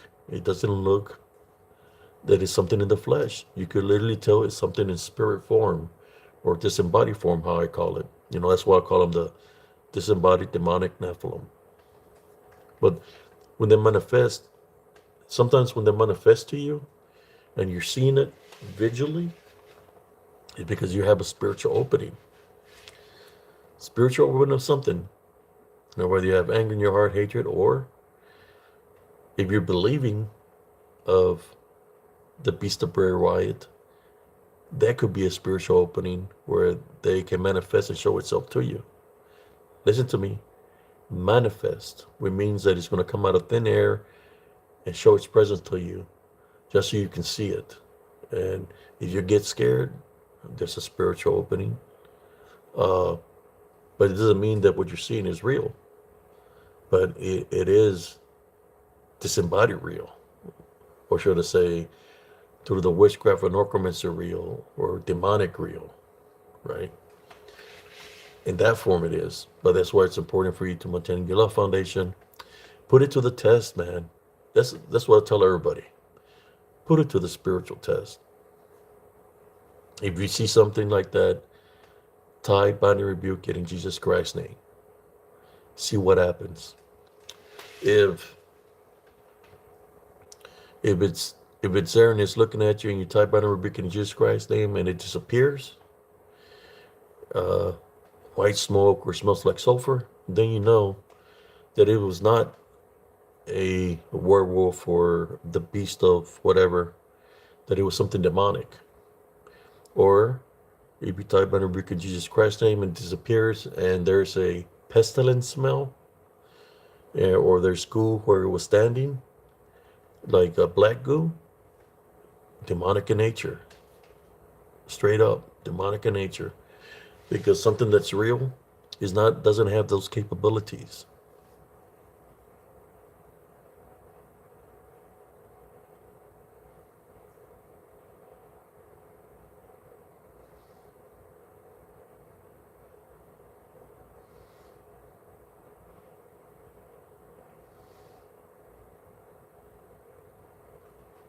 Yes, it's very real, spiritual real. But Bounty, it's you. It's how you want to be. It's how you want to be. You're your own person. You can cut those negative ties.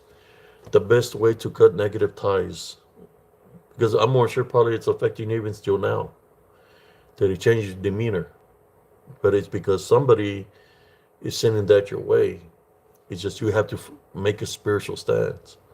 It's kind of like when it comes down to the balance, straight up, it's either you or them. Even if it's your grandmother, great-great-grandmother, if they're doing evil, evil is evil. But it's about you because you're your own person. You got your own spirit. So you're going to have to make a spiritual stance and say, you know what? I cut the generational curses of witchcraft and necromancy, or any demons that are affecting my life. I cut and tie those negative ties in Jesus Christ's name. But at the same time, you have to believe in the right path. Because if you live in the opening, then they have some kind of jurisdiction over you. What I mean by opening is being upset, having vengeance towards people, doing bad things. Those are spiritual openings that through the generational curse, that tie can still follow you. So you have to change your path in life. When I talk about a love foundation, you really have to have the love foundation. The love foundation, you have to forgive. That's the hardest part, right? Forgive. But because forgiveness is part of love, then you have a stronger relationship with Jesus Christ. There's another thing, you have to have faith and believe in Jesus Christ. Then he intervenes and he sees like, hey, you have no jurisdiction over him anymore because he's choosing his path. He's calling upon me to assist him, so I'm going to intervene. He's going to come and protect you because you're reaching out to him, right? You're reaching out to him for protection. So he's going to protect you from the witchcraft, the necromancy, and the demons. But you have to place your faith in him. That's the only way you're going to ever be able to overcome anything demonic or people that dabble in the witchcraft and necromancy is through the love foundation. And in this world, it's a very hard task to do, but to maintain the love foundation, but you can. I do it daily. I forgive people daily. They come up against me in a negative way. I'd rather have a love foundation than have hatred or vengeance towards anybody.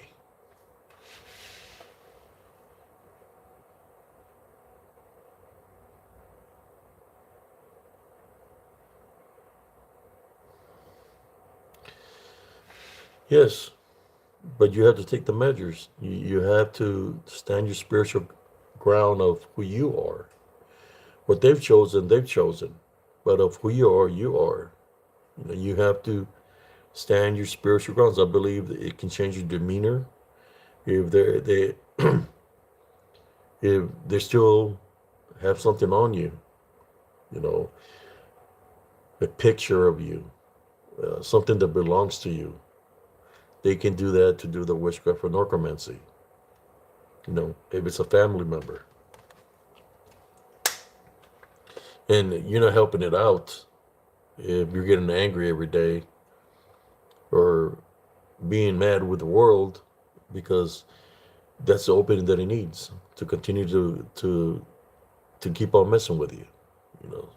So you have to change the way you are, right? To stop those things. But when you see it run to you, because it was sent your way.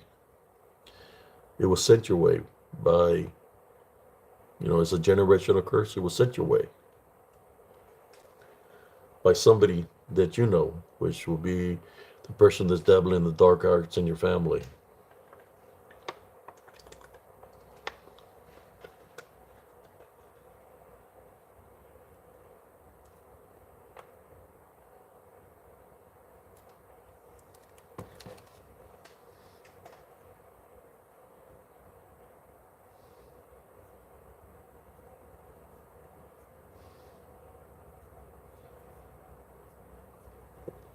Yeah. You're being upset. It's not helping you, man. Sometimes what happens, people get pissed off with the world, so they're not having love in the heart, and they start hanging around with people that are as bad as the persons that are as bad as the person that are wishing bad upon them. So they start hanging around with the wrong crowd. They start having hatred in their heart. That's a form of bondage. So if you really want to get rid of the things that are happening to you or that happen to you, you have to maintain a love foundation. You have to forgive. You have to forgive even the person that was doing harm to you. Why do you forgive? You forgive because that's love. At the time, as your love, as you forgive, becomes stronger, whatever they try to do from there on, it's not going to work because you're maintaining love foundation. So If they try to send something your way, guess what's going to happen? If you're maintaining the love foundation, it's not going to affect you. It's going to get deflected right back to whoever sent it to you. So things start happening to them because you're not accepting any form of negativity.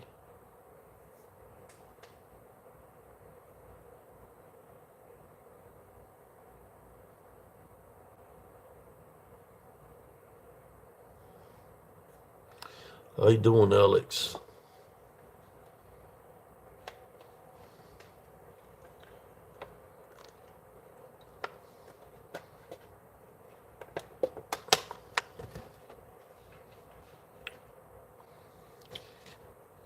Well, the reason you forgive is because you don't want the negativity. You want to maintain your love foundation. In order for you to maintain love foundation, you have to forgive anybody that's come up against you in a negative way. You have to forgive them. You'll see a difference as soon as you forgive, and when you're forgiven in true forgiveness, when you mean it 100% from your heart, you pray to Jesus Christ to forgive these people, or even repent for sins. If you've done something hard, some bad to somebody, repent for your sins, and you're going to see a big difference in your life. Because He will show you His heavenly presence. You'll feel the heaviness that you got of hatred or anger is going to be lifted off of you, because those spiritual openings is not going to be there no more for anybody to come up against you in a negative way. I mean, you will be tested. I get tested all the time, but I maintain my love foundation regardless. I can raise up my voice, be a certain way, but I, that's just me doing that. But I remain with my love foundation. I can tell somebody, well, you want to fight me, or let's handle it man to man. But within myself, I'm still maintaining my love foundation. I'm just responding to the individual that's coming up against me in a negative way, right? But I'm maintaining my love foundation because I know the other things that are around spiritually. They're just waiting. They're just waiting for you to leave a spiritual opening.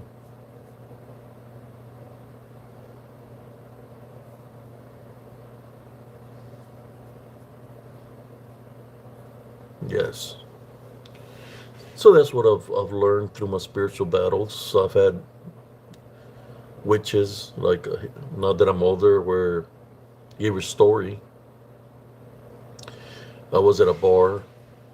I was there with my sisters. I was sick that day. I had a cold, and they invited me to come up with them. They didn't want to go there alone. So okay, we'll go. So we went to the bar, and we were there, and I feel somebody tapping me on my shoulder. I turn around. It's an old lady, and the old lady asked me, "Dance with me." And I told her, "Not right now." So I turned around back and started talking to my sisters, and then she tapped me on my shoulder again. And I turned around and she said, "Dance with me now." I said, "Ma'am, I already told you I don't feel well. Maybe later on I'll dance with you if I feel a little bit better, but I feel sick right now." I turned around, she started laughing, and she started cussing at me. So one of my sisters, like, "Hey, he told you nicely that he don't want to dance with you. Why are you cussing at him?" I told her just to leave it alone, right? And the lady starts laughing, and she's like, "Tell him who I am." There was some like 6 females that was with her. They're all dressed in black. "Tell him who I am," and they were all laughing. And she's like, "Yo soy la gran bruja de esta área." She says she's a grand witch of the area. And I looked at her and I said, "Look, I don't care if you're the Wicked Witch of the West. Uh, I'm still not going to dance with you." I told her, "Look, I'm just going to tell you like this."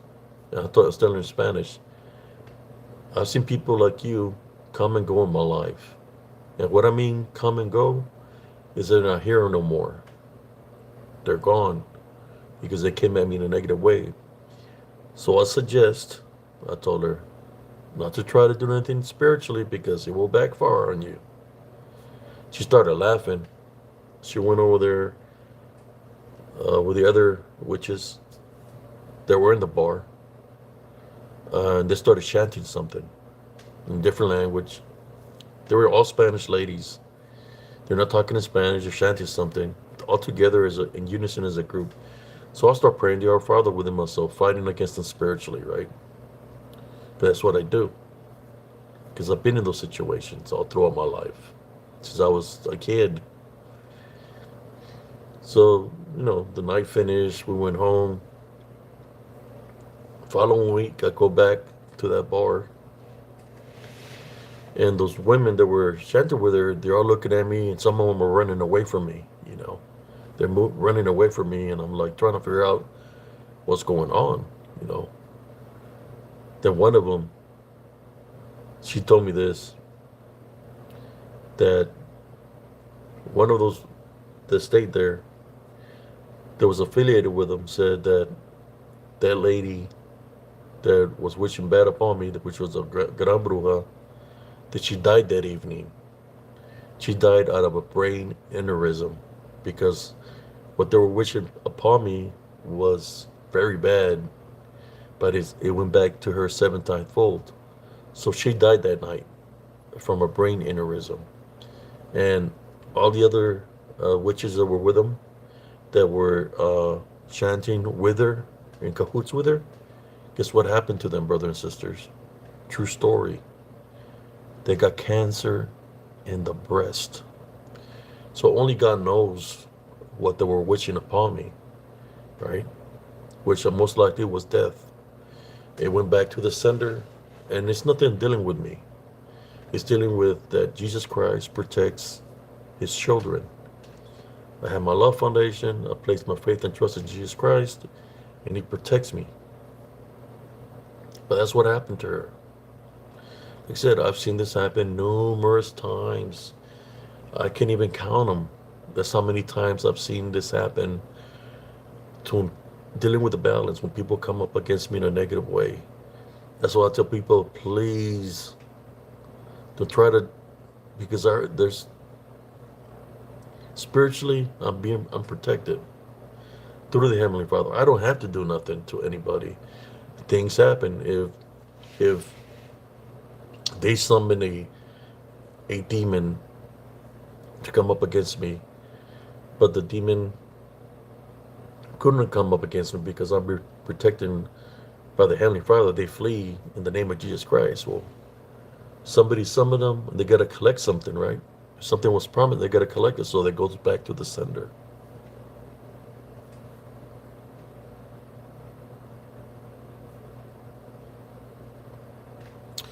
The one that told me that, she lost her breast. She lost her breast. She told me later on what happened, and I guess she was part of that little cult or whatever, but after that, I don't know whatever happened to her. But she stayed away from me. But it's because, I truly believe in Jesus Christ. I've been fighting spiritually all my life, so I know what it takes to overcome these people that dabble in the dark arts. I know what I do, what I can do, how I'm supposed to be to overcome them spiritually.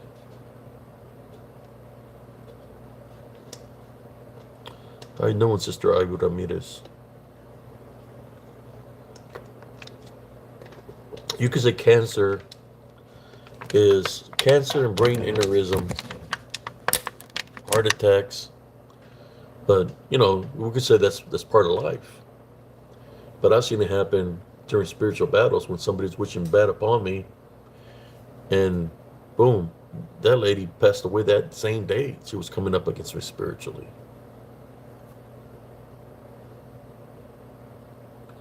Well, what it is if there's summoning a demon to come and do something to me, then I'm being protected by the Heavenly Father. He can't do anything to me because I'm protected by the Heavenly Father. It's got to go back to the sender. So that's exactly what happened. Basically, what I'm saying is she took her own self out. That's what I'm saying to you. because I don't accept the negativity, so it goes back to the sender. Just like old boy that was talking bad about me, you know. I don't have to do nothing. You know, things happen to people like that. They come up against me in a negative way. You know, I don't wish nothing bad upon nobody. The only thing I say, if he was here, I will tell him to repent for his sins, and if he was wishing bad towards me, he better take that back because, you know, I'm protected by the Heavenly Father.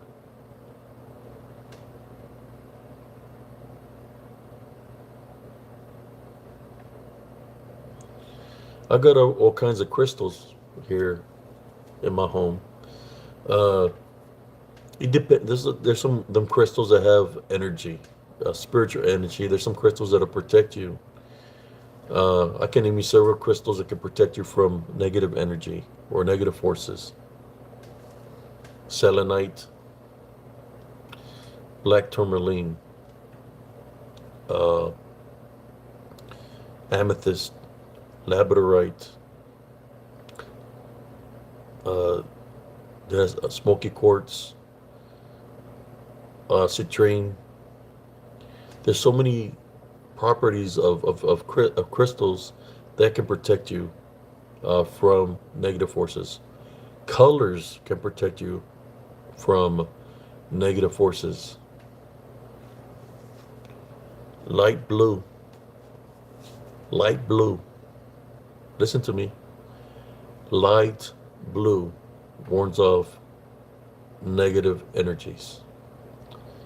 Light blue warns off negative energies. So if you feel that you don't want to be messed with that day by anything, buy yourself a light blue shirt and see how it feels on you. It it deflects any negative energies. Light blue.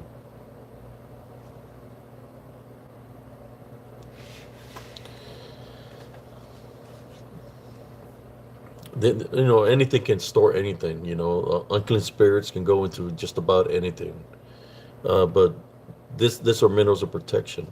I keep the black tourmaline and selenite all over my house. I have all these minerals and a lot more minerals around my home that protect my home and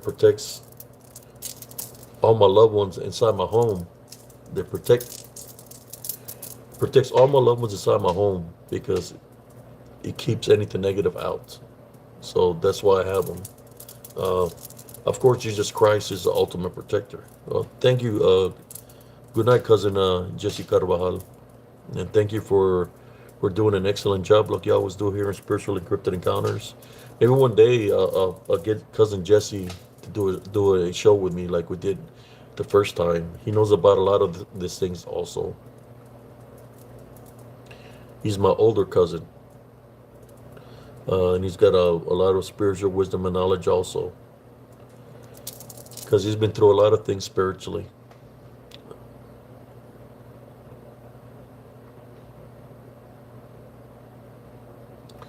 Yes, light blue.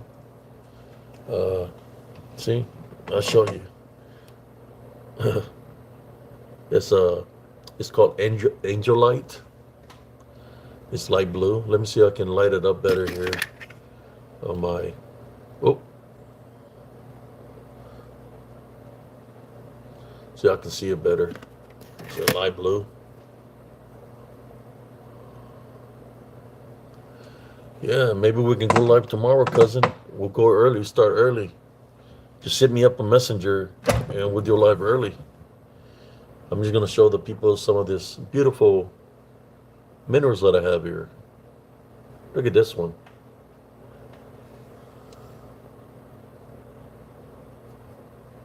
Beautiful minerals. And I can share the story how I started collecting minerals. If you want to hear that, you ain't going to believe how I started collecting minerals.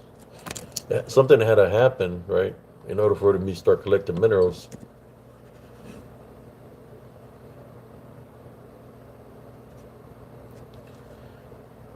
I got all kinds of minerals. Man, The only thing I can tell you is thousands and thousands of dollars of my collection that I got. But I'm talking about up there.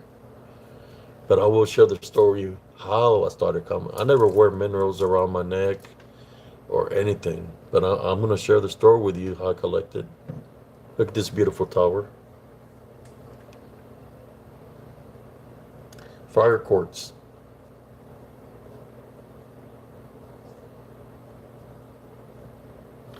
One thing I got to say to anybody here, even if people are here with fake accounts, I'd rather be your enemy.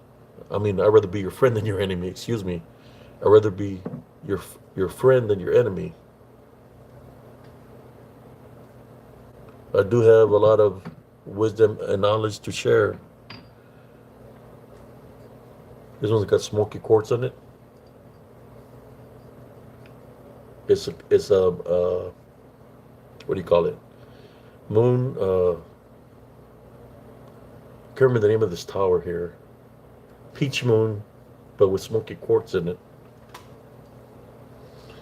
I think I need to show them off better during the day, so y'all can really see it better. Look at this one, light blue.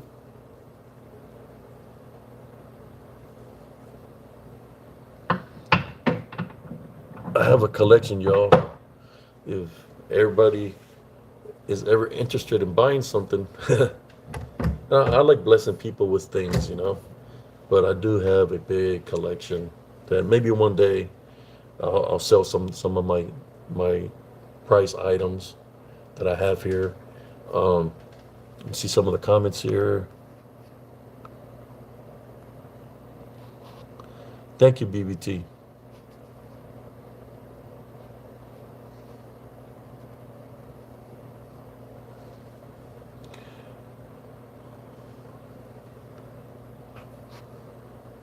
I'm reading some of this comments. Moonstone, yes. Oh, I have a big collection. Uh, I'm gonna tell you the story. I'm gonna tell the story. What happened to me? It's when I moved. I had left Elms Grove. At that time, I didn't know nothing about minerals or anything like that. I moved from Elms Grove when I was fighting spiritually, right? I moved to Temple to be with at that time, my girlfriend, which is my wife now. So we decided to go to this location called Shark Ridge Falls. Uh,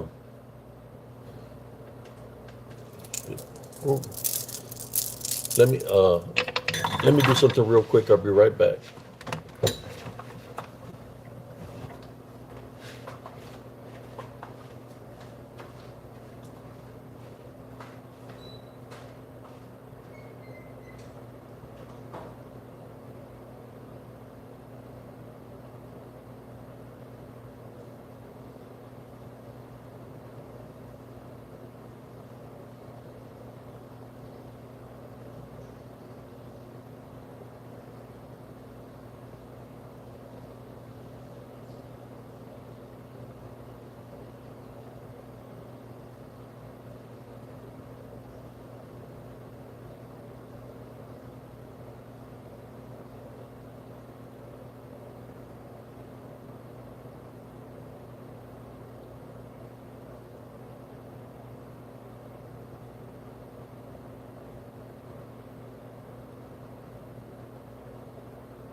You see behind me there? I have minerals in there. There's three of them. They all have lights. This full of minerals. This in front of me, minerals. To the left, I have a lot of displays with minerals. So going back to the story, uh, me, my wife, and my stepson, I wanted to go to Shark Ridge Falls because when I was in the military, I remember climbing this ridge. It's like a steep hill near near a ridge.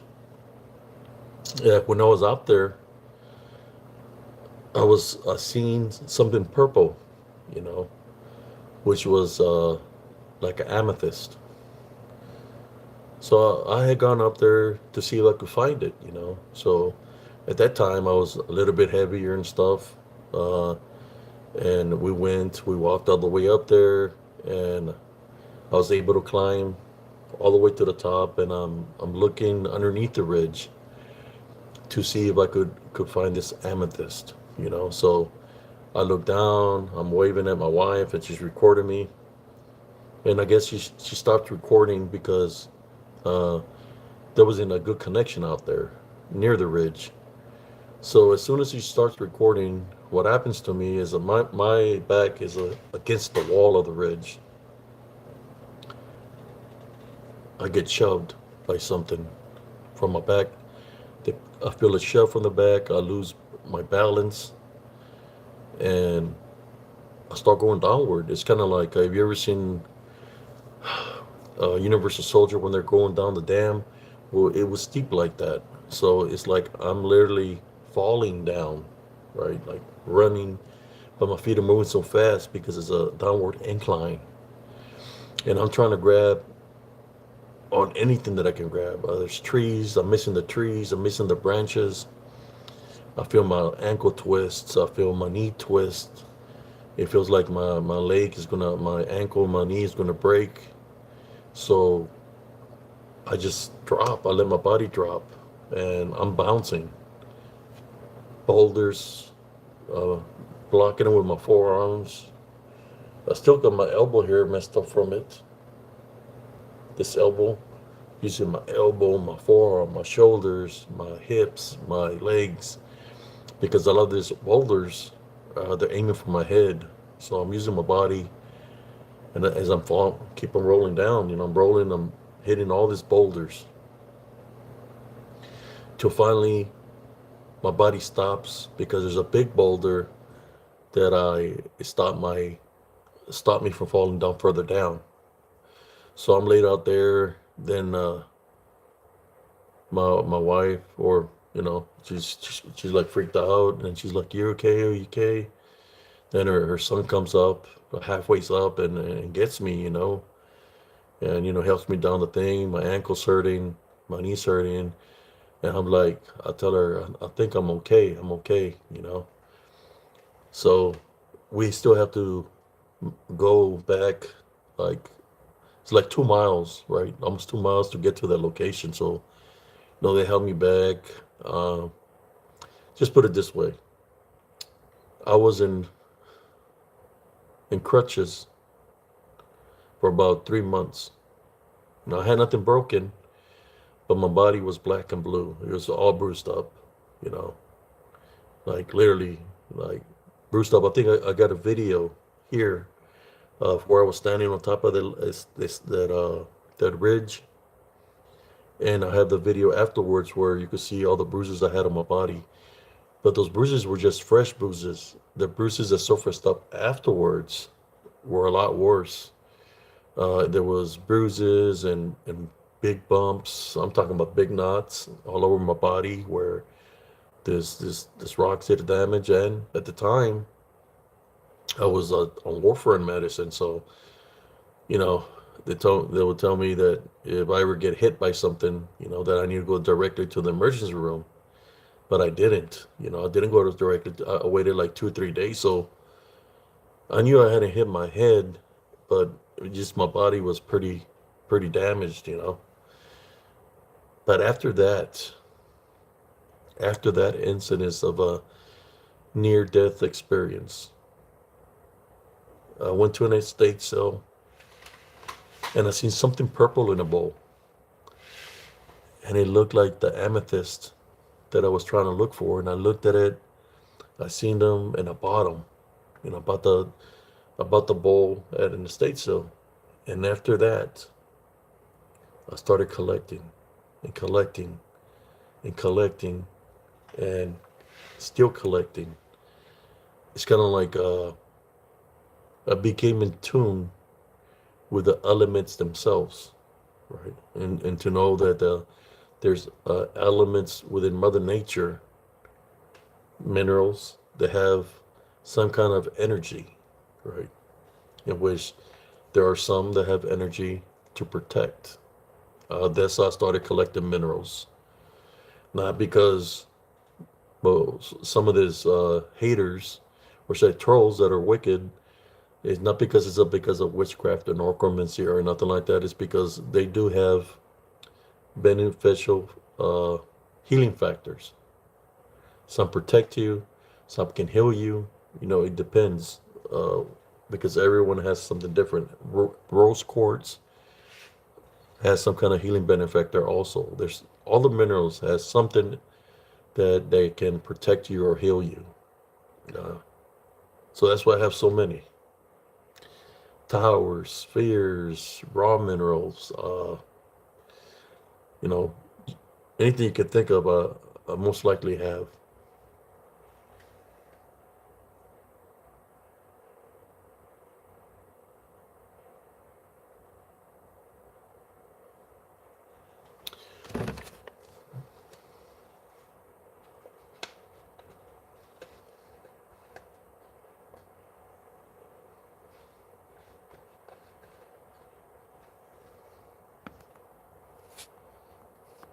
Okay, let's see who we got here.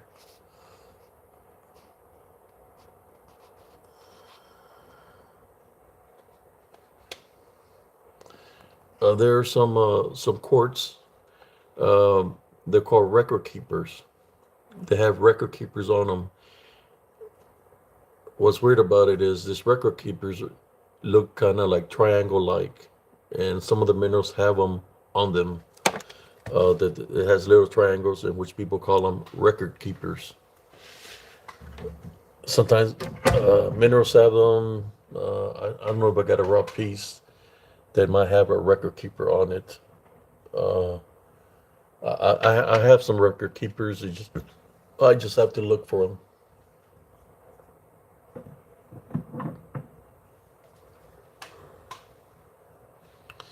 There's the amethyst that I was kind of like this that I was looking for. It was underneath the ridge, but it was flat, and you can see all the purple amethyst underneath it.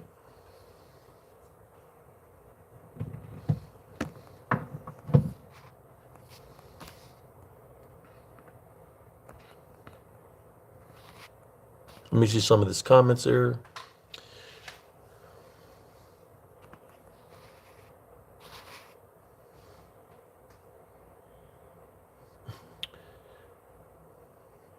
Well, you know how it is, sister. Uh,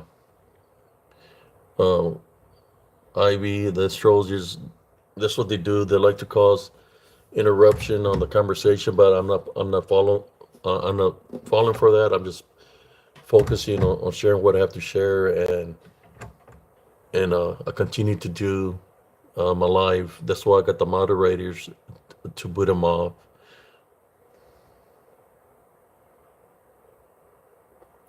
Oh yeah, I got a lot of crystals, a lot of raw minerals, cave minerals, different kinds of minerals. One maybe during the day I'll show them better to y'all so y'all can see them better. This is a little palm handstone. I got one in my pocket too, as a matter of fact. Look at this one.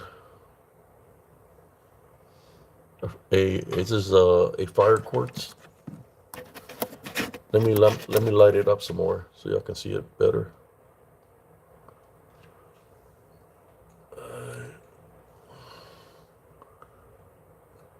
Fire quartz. This is what I have in my pocket. It's got a rainbow in it.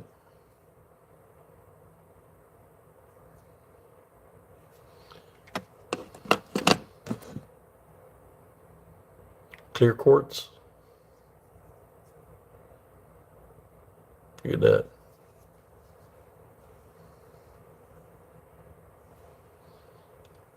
I have a lot of minerals. Oh,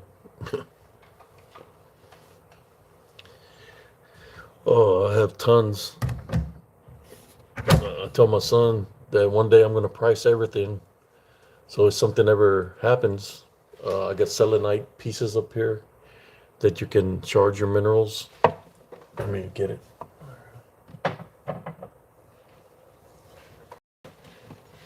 So what you do, you place the mineral. You can place the selenite, this raw selenite, on the sun.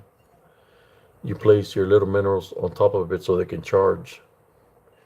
So, the selenite can store energy from the moon also. So you place your minerals on there and let it charge. Selenite is a energy conductor. It stores energy and it gives energy to the minerals. Selenite will bring your guardian angels, and it will bring angels to you to assist you spiritually. That's why I keep it in the house. I have selenite here, everywhere throughout my house.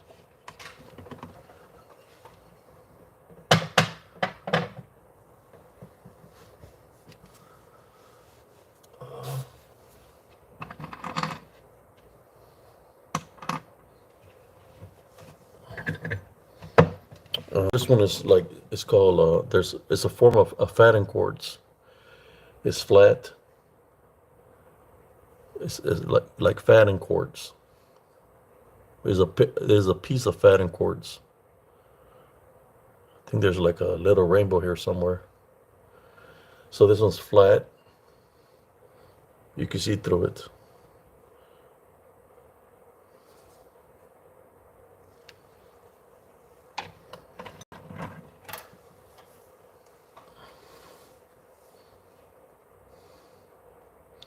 Yes, jams. I have all kinds of bracelets. I got hematite,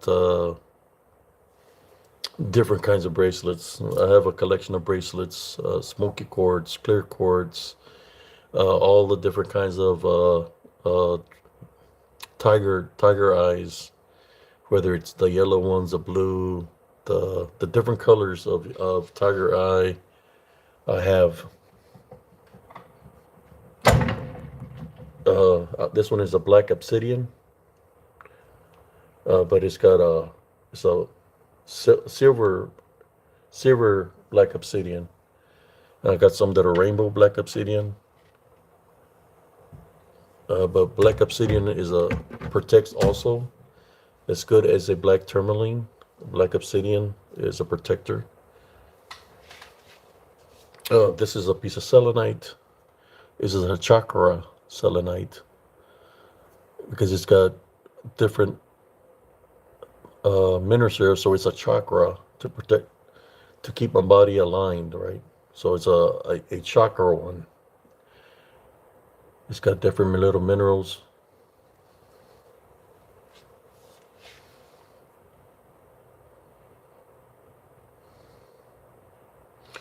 See, what is Summer Side of Life saying?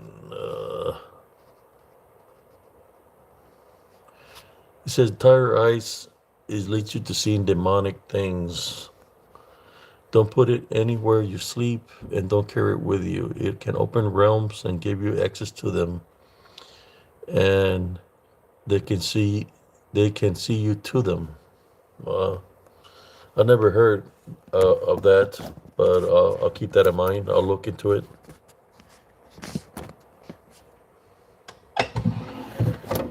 I think I have look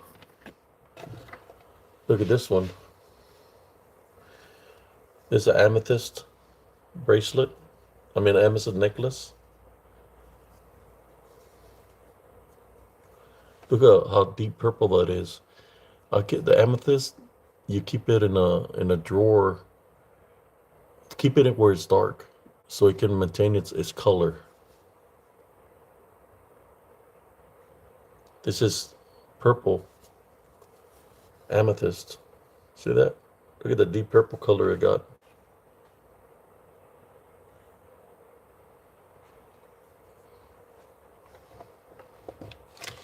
I just haven't worn it. uh, some selenite wands.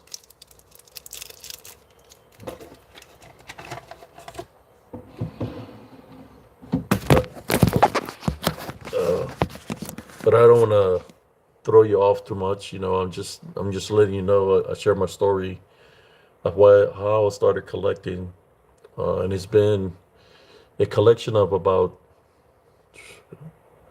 see, 6, 8 years.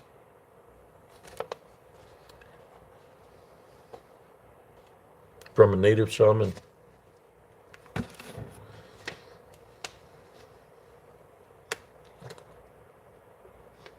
I got a couple of those bracelets, but I gave out some of them away to family members. Uh, I like smoky quartz.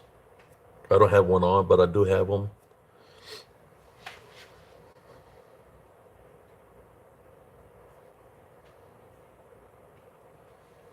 But in saying that, brothers and sisters, I was just sharing my story how I want up collecting minerals, and I have displays of minerals. You know, over here, all those in the back, they have big. I have big minerals, big slabs, big pieces of minerals. I got a piece of a big raw piece specimen of selenite. It's huge. Okay, which man should I start with for someone who has none, Abe? Uh, what do you want to use it for? If you want protection, if you want spiritual protection, I would suggest there's the ones that I wear. Uh, if you want something to stand out that you can wear around you, I would suggest uh, like the purple amethyst that I have here. The only thing with purple amethyst, it protects you also is you can't be in the sun too much because it'll lose its color. Uh, BBT, if you're a guy, I would suggest black tourmaline or black obsidian.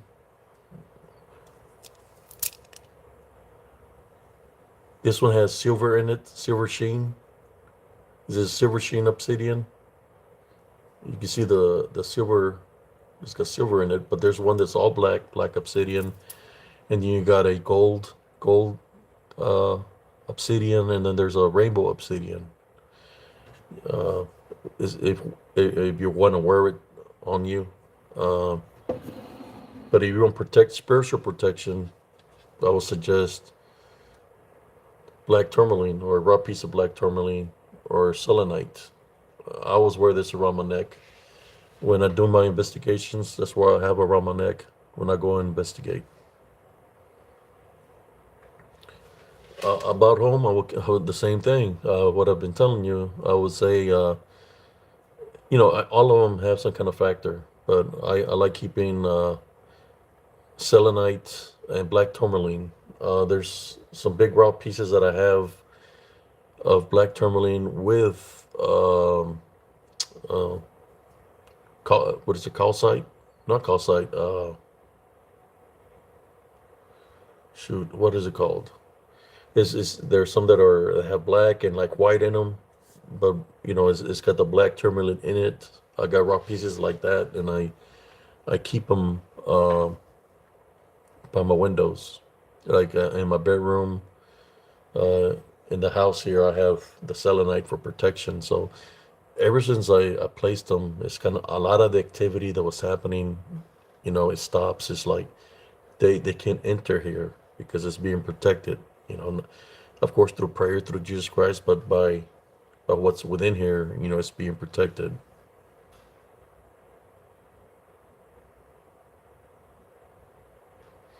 Yeah, there's some carnelian that are. I have all kinds of carnelians. Well, right here is an example of that of different minerals. Look at this. It's like agate slices, agate minerals of different colors. This is what I wear. Look at that. You can double it up, wear it around the neck. Agate slices.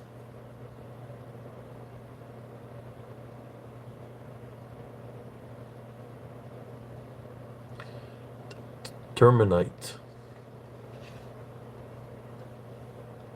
You want to protect your home? I place spiritual crosses. I place spiritual crosses on my doorways, on my windows, with either holy water or something pure, you know. And I pray throughout my house to keep negative energies away. And then, of course, the selenite and the black tourmaline protects the home from negative energies. But every mineral has a factor. I have fluorites. Look at this little. I think this is like not a fluorite, but what do you call this? I'm trying to remember the name.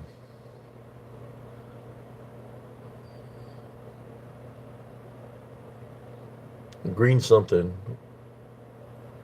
I can't remember the name on top of my head right now.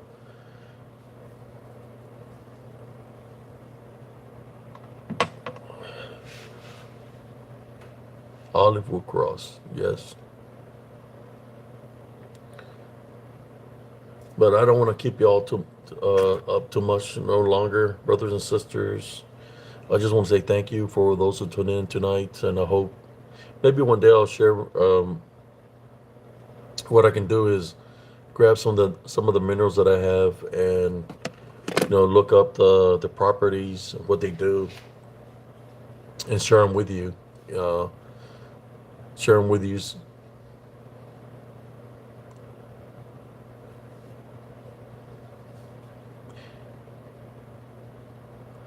Yes, that's very true. Summer slide. You're welcome, Jams. What I'll do, I'll put one day. What I'll do is I'll put some. I'll show some of the minerals. I have a lot of minerals, man. I have mineral boxes still that are still closed up. That I have friends that sell minerals, so it's like they give me good deals. But yeah, it went from a hobby to an addiction. Ooh, I gotta have that. Ooh, I gotta have that. Next thing you know is it costing you some money, but maybe I can flip it, and maybe one day I'll start selling some of them. I just, for right now, I'm happy to have the little displays that I have with the minerals in it. But in saying that, brothers and sisters, like I said, I want to keep y'all too much up late. I just want to say thank you uh, for those who tune in every night here in Spiritual Encrypted Encounters. Um, yeah, just remember one thing. No matter what comes at you, any trials or tribulations, you can overcome it with the Love Foundation. The Love Foundation, you can overcome anything that comes your way spiritually or physically.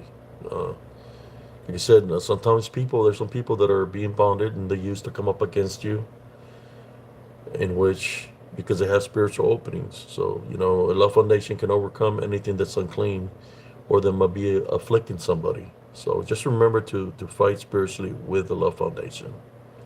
You can say, God bless you, I love you, I forgive you. Uh, or if it's that bad that somebody's being demonized, you say, I tie, bind, and rebuke in Jesus Christ's name.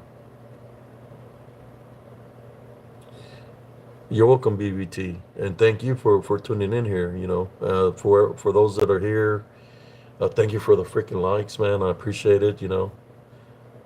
Thank you for the likes. Thank you for tuning in. I like to interact with my the people that are here. I like sharing stories, and I like, sharing a little bit of wisdom and knowledge with y'all.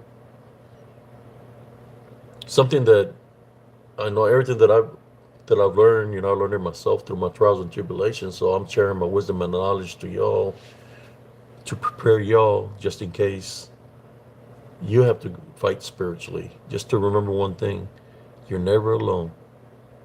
Even when it seems that people are not around you, it's because that's what they do. They want to isolate you, make you think you're by yourself, that nobody cares. Jesus Christ is always with you. All you have to do is call upon Him, and He'll come and assist you. He will come and assist you. So you're never alone, because Jesus Christ is always with you. And you are somebody. Don't let nobody else tell you otherwise. We're all somebody. We're all equal, and we're children of God. And before I go, I want to say, God, forgive me for saying the things that I said earlier during the day. I'm sorry that I got a little bit out of character, and God forgive me. You know, Sometimes we have to do, we ask for forgiveness if we go out of character or whatever, because, like I said before, we don't want to leave any spiritual openings.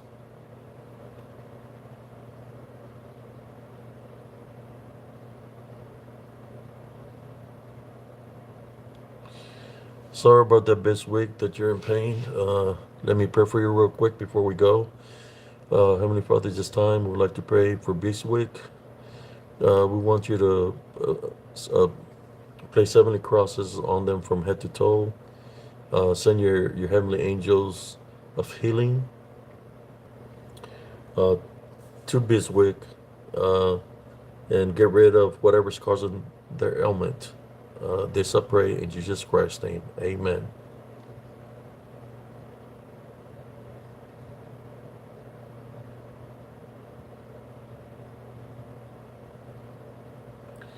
Thank you, Jacqueline Finley.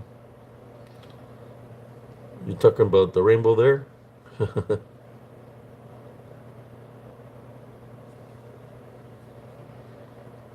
I have a lot of minerals that have rainbows in them.